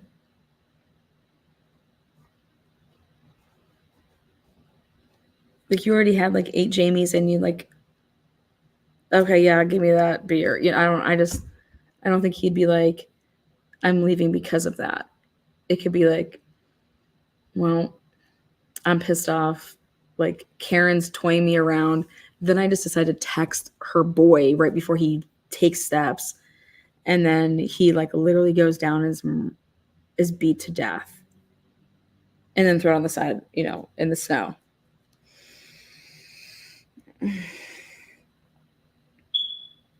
And with all this evidence that was submitted in exhibits, you're telling me, Bev, you weren't able to preserve these phones, you sick bitch. Like, how bad does this make Bev look? Like, we don't have Higgins's shit. We don't have Brian Alberts' shit because we preserved it and then you didn't let us go and get it. And we showed you like all of this shit. when is everybody going to bring that up? How do you deny this? How did Bev deny these third-party subpoenas? I hope that bitch never gets laid again. You know what I'm saying? Like, anybody would be giving a third-party subpoena in this with all of this stuff that you're showing. Especially with Carrie Roberts saying that she passed off John's phone to somebody that she doesn't know who she gave it to. That right there. And then you show that the motherfucker was walking all over the place. Hello, we need to see who had his phone. Like, I just... Everybody in that house's data should have been 100% free game. But yet Brian Koberger shit, who has no ties to a motherfucking person, you're able to get historical data on his shit. Oh, that's right, because you guys cheated. So I guess maybe it'll all come out when...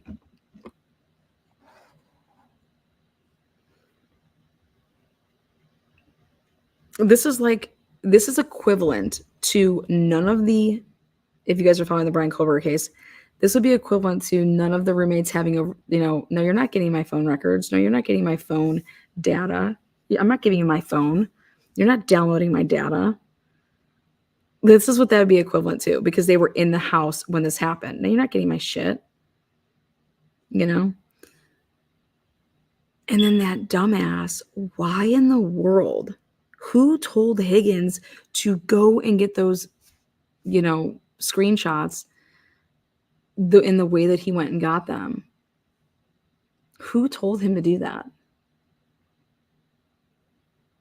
Why didn't he just do what Allie McCabe and the rest of them did, which is just take actual just plain old screenshots and just send them in a text message, send them in an email? You'd go to the federal building or wherever the hell he went and use the federal kiosk. And what the fuck? Why would you do that? Nobody's even talking to you. But one of them dipshits talked you into doing that. I'm not turning over my phone, so let me just go and do this. I would love to know the date. Like, why aren't we talking about dates? I would love to know the date that happened.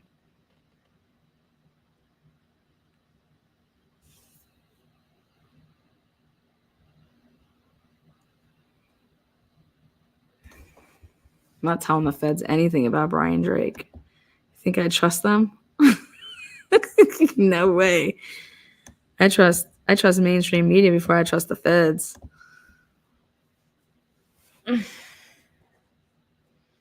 I just...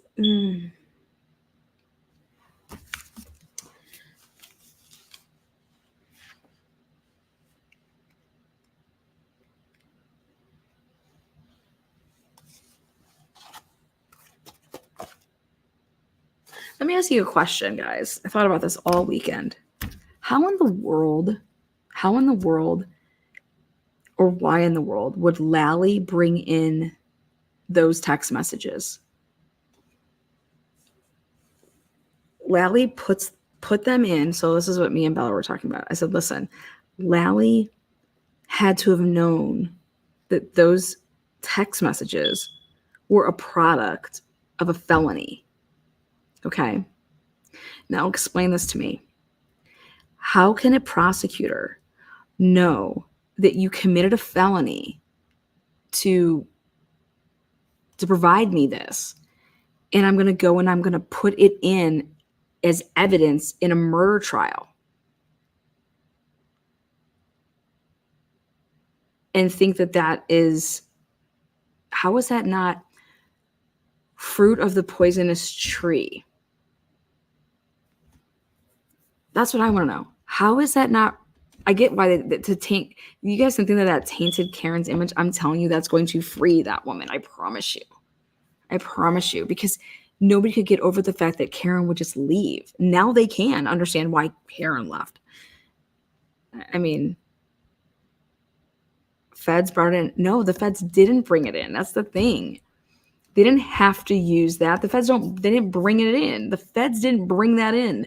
Lally introduced that evidence. The feds are running their own shit, right? And so from that shit, then it was revealed, right? And so you're going to sit here and tell me that Lally, because I think he knew exactly how what it was. The feds dropped 4,500 pages right before trial started, however many weeks it was. So this is your case, Lally. You're going to introduce or attempt to introduce evidence that's coming from a witness that is your witness that committed a felony to provide you with this. How is that not prosecutorial misconduct?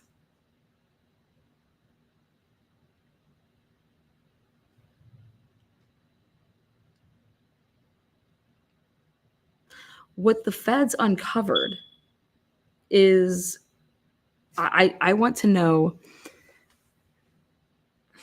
I'm trying to explain this as best the best way that I can, and that, so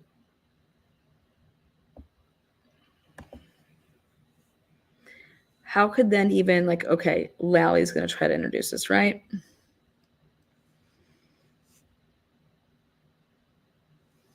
And do you notice how when Lally asked Higgins, how did you get this? Or what did you, I was wondering why it was such a big deal that he's talking about some fucking text messages, screenshots or whatever.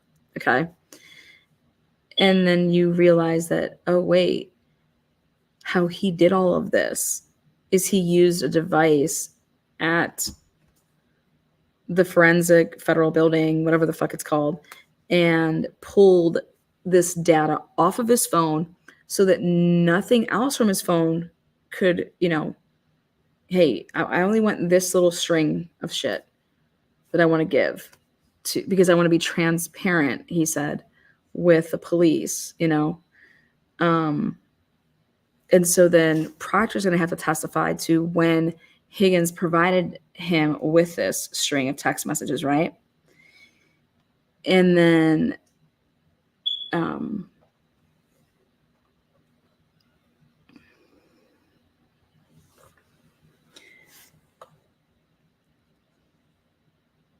you're going to sit here and tell me that none of those idiots knew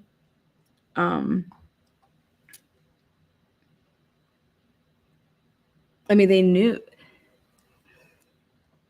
Okay. Bev knew where Alan Jackson was going with this. And so Bev calls for a sidebar. And so does Alan Jackson. And he's like, no, we have a problem here. He committed a felony. So he commits a felony to just get this out of his phone, and then he wants to destroy the rest of anything else that's on his phone. And nobody has a fucking problem with this.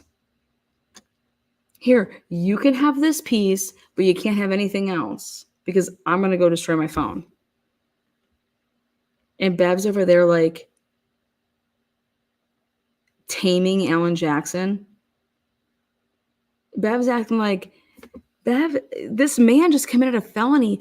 Don't you think that a judge would say, do you want to maybe get your lawyer in here? Because that was the whole thing, is you might not want to testify to anything right now, because what I'm going to be asking you is questions that are going to implicate you in committing a crime that is a felony. Like you committed a felony.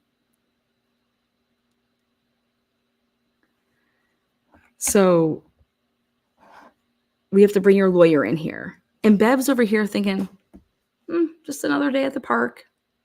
She's not like, oh my God, wait, he did what? And this is this. And let me take a look at this code. Wait, oh my gosh. Yeah, he did. Mr. Higgins, is this accurate? Is this so? And Bev's over here like, well, no, you have to prove that he got a gain from it. The fuck? How did he not gain from it?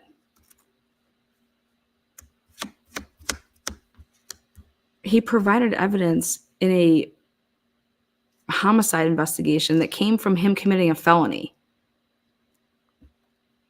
Who would ever do that? Why the fuck would you do that? Why couldn't you just take screenshots? I guess I don't understand why you just can't take screenshots and that you couldn't text those.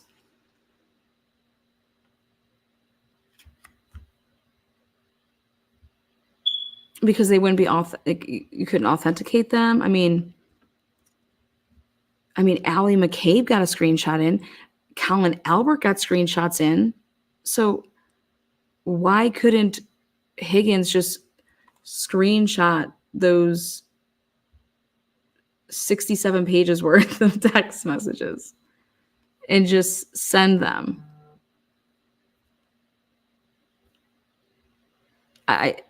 Right? That wouldn't be a felony then, would it? So I'm convinced that there was more that he did at that building than just do what he did. I'm convinced of it. I'm 100% that, because that is the stupidest thing I've ever heard in my life. When you could just take screenshots and then email them to Proctor. No, I'm going to go meet up with my friend who's a forensic guy and say, hey, how do I pull off these text messages off my phone? What are you talking about? The fuck are you? What do you mean pull them off? Well, without them downloading my phone and me turning my whole phone in, I would just want to turn in this thread of text messages. That doesn't make any fucking sense to me. When I could just take screenshots and send them via email. And then make them come to me and say, especially if Karen Reed, you already have Karen Reed's phone. So her side of the phone would authenticate it. In fact, Karen Reed's phone has the motherfuckers. Even if Karen Reed deleted them.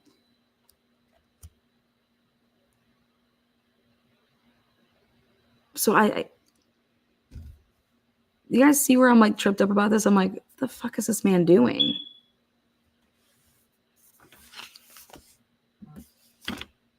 What if they actually have him going into the federal building, right? Or wherever the fuck he went, and it's on camera, right? And so he had to make up of a reason what he was doing there instead of actually, so he says this, and he was using a kiosk, whatever, versus what he truly was doing. Because to me, this makes no sense. I don't understand it. I'm going to have to hit up all my experts and ask them what's up.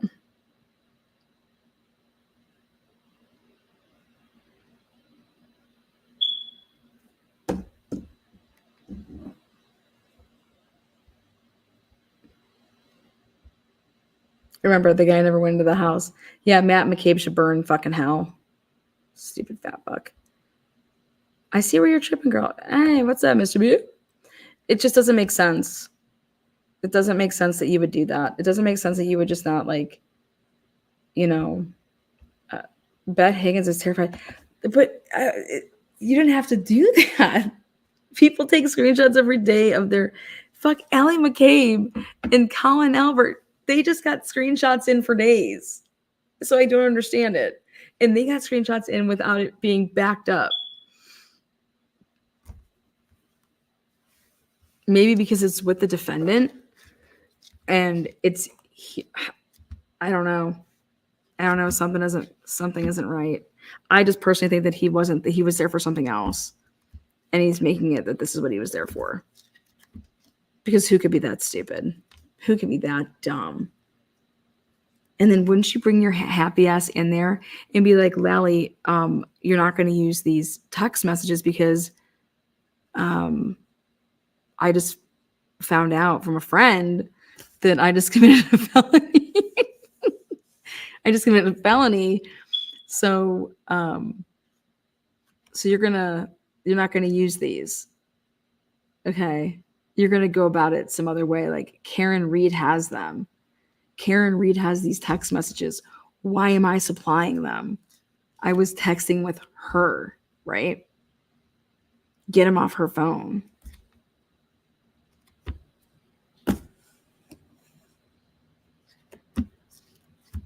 I'm starting to think that the Canton's just not bright.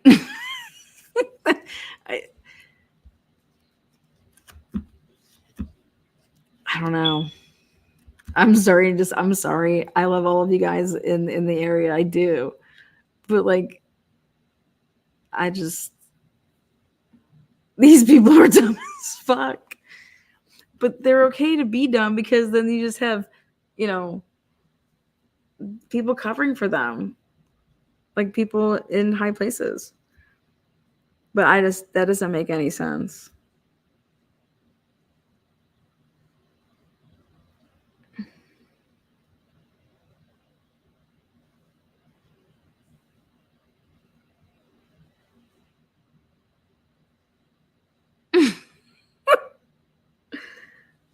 Guys. Anyways, so it's gonna be interesting when Ken and Barbie get on the stand. Karen lit a big. Higgins wouldn't even do that when she asked. I don't even know. Higgins, when Jackson said the camera's off, what car brought in? What? I don't know. Something's off. Something's off with these people from Canton. All these people testifying, just ooh. And then Carrie Roberts thinks that she just was walking out of there like, oh wow, you're not gonna cross-examine me. No, bitch, that's happening later. Promise you that. There's no way it's not. Yeah. Yeah, do you know how Higgins? I don't know how Higgins' sisters died, but I don't understand why everybody's bringing up their tragedy stories in this mix of things like that. No, I mean, I feel bad. It's awful, but it has absolutely nothing to do with this. And that's what you call objection relevancy. And Deb should have shut it, or what the fuck's right? Bev should have shut it down. And she's over here like, nope, go ahead, tell your story. Go ahead, nope, tell your story. Let's go. And then the same thing with that other broad that her husband, O'Keefe's partner. I'm sorry, but that is not relevant.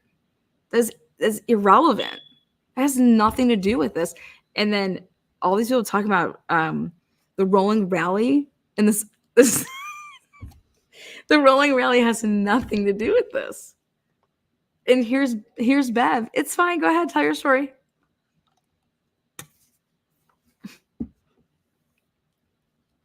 There should have been 4 cars in that driveway that morning, and there was 2. Nobody wants to talk about that. Nobody wants to talk about these cars missing. I think Alan Jackson tried to bring it up a little bit with maybe Higgins.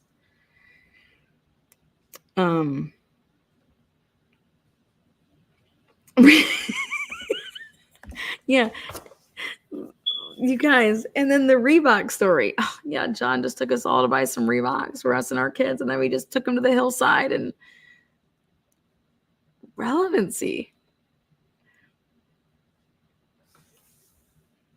I don't know.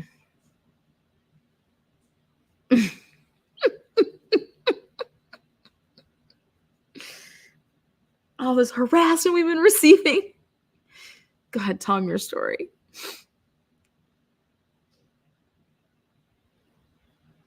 John McCabe trying to tell Alan Jackson that it's his fault, that he's got, yeah, you're putting out all this internet stuff that you put out there. And he's like, I don't even have social media. Yeah, so it was Higgins' tragedy. His sister died. I have no idea what happened to his sister. I'm surprised we didn't find out, guys. You know, she was letting it all in, so he should just have told us what happened to his sister. You know?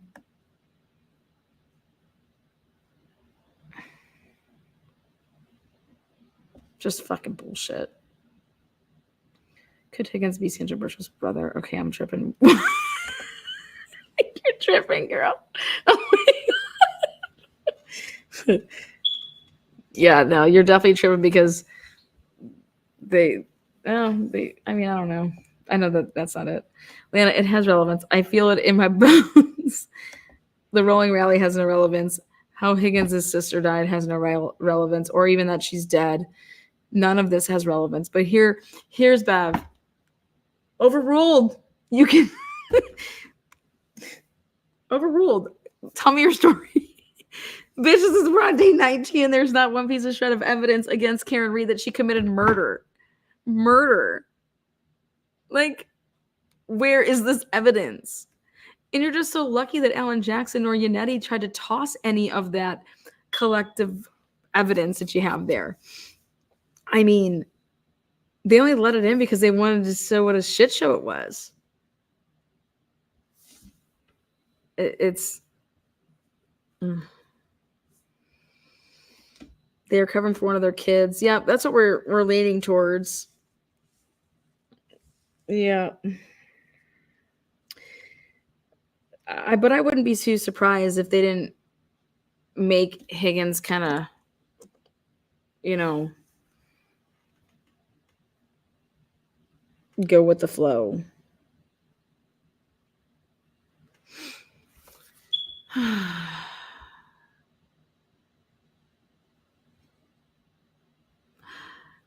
You know, God. I don't understand, though, how if Brian Higgins, he was flat out told this. You guys, Brian Higgins, nobody can say that John O'Keefe walked into that house. You understand that? If John O'Keefe walks into that house, it's over. Like, Karen Reed's innocent, and then now who's guilty? You get what I'm saying? So even if any of them did not kill John O'Keefe, nobody could say that he ever walked in there. You just can't. So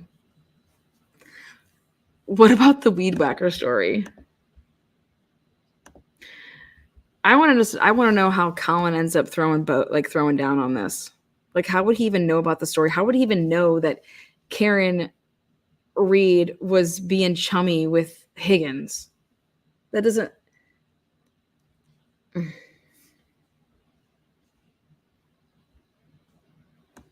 The weed whacker.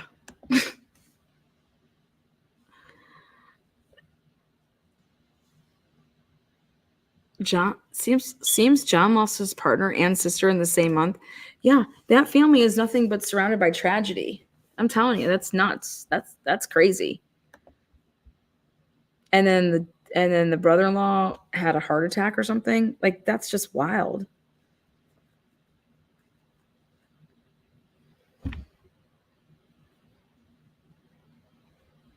Yes, I agree. The little girl that's always running up to Jackson United, she's cute.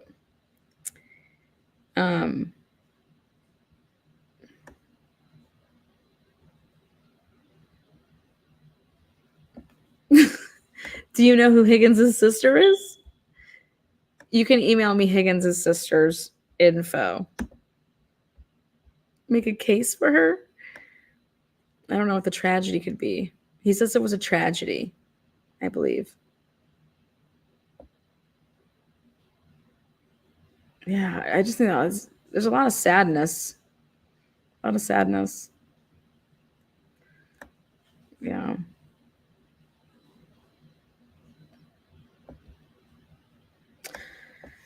I feel like they were going to be blaming this on a plow truck, an accident, you know what I mean? And then it was just going to be,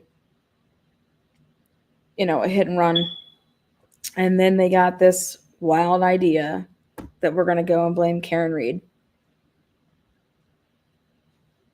You understand that if Karen Reed didn't have money, or her family didn't have money, sad thing is that Karen Reed would probably be in prison.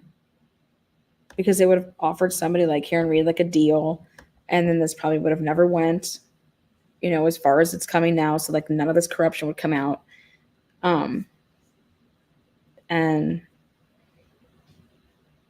And here, like, this woman is paying out her ass. I think all of Norfolk County should have been like, whatever the bill is, we want to pay it in our taxes, because she's cleaning up your guys' town. I'll tell you what, because after this Karen Reed case is over, the police are going down. No doubt about it. No doubt about it. And Bev, I don't know what the fuck she's even thinking. Bitch is so oblivious.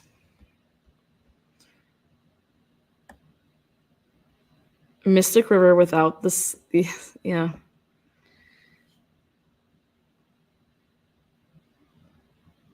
Yes, it could be any of us who couldn't afford it. Yeah, nobody can afford this shit. Because even the people that can't afford it can't afford it, you know?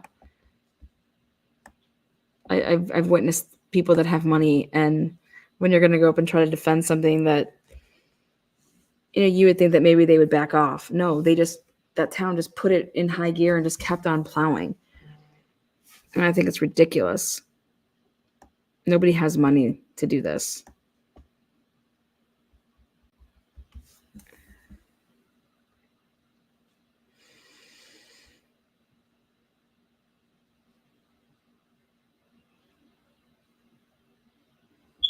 All right, guys, house long to die in the cold. I'm out. Want to thank you guys for joining me this lovely, what is it, Saturday night? Saturday night? Every day feels like a Friday over here. Lana, there's a big misconception with Jen's Google search times. Jackson didn't get to finish his point. Watch it again. Jen's Google search times. Well, I think he got to his point all right. I'm telling you, there's no coming back from that. I don't even care what their expert says. It's enough reasonable doubt right there. We've been through 43 witnesses. 43 witnesses. And what witness can you even point to that says, yep, this witness tells me that Karen Reed is guilty beyond a shadow of a doubt? 43 witnesses.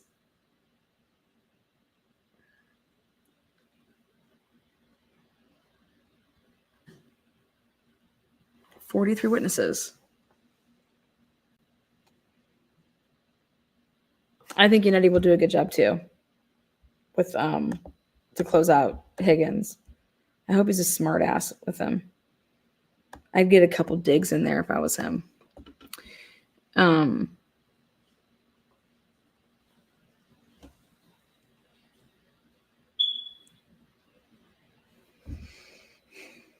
43 witnesses. 43 witnesses, and they got nothing. It should bother every juror that Karen Reed didn't go into that house. And now it should bother no jurors because now they know why. And that's exactly why you would pull off. And it's curtains. There has to be 1 out of 12 people that are thinking the same way that the majority of us are thinking about that. To explain that to somebody.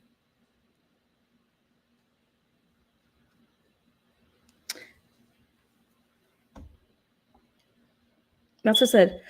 Wouldn't have text with Karen be evidence regardless of what he did to his phone? It has nothing to do with what he did with his phone. That's the thing. Is why wouldn't you just let Karen Reed's going to have those text messages herself on her phone? They took her phone. They downloaded it. Even if she deleted those, they're still going to be there. And so why he had to do anything that he did, it doesn't make any sense. In fact, I don't buy it. That's how bad it is. Come down here. Let me put you on every camera, and we're just going to fuck around with your phone here at the main kiosk center here. It's just so stupid. I'm just trying to be transparent. I thought you and John were happy. You're a total fucking asshole that you wouldn't be like, yo, John, why is your girl hitting me up? Like, you're not, and the jury's going to see that too. You're not friends with John. If you were friends with John, you would have been like, you're dating a scuzz. You're dating a fucking hoe. Here you go. Look at this. You know what I mean?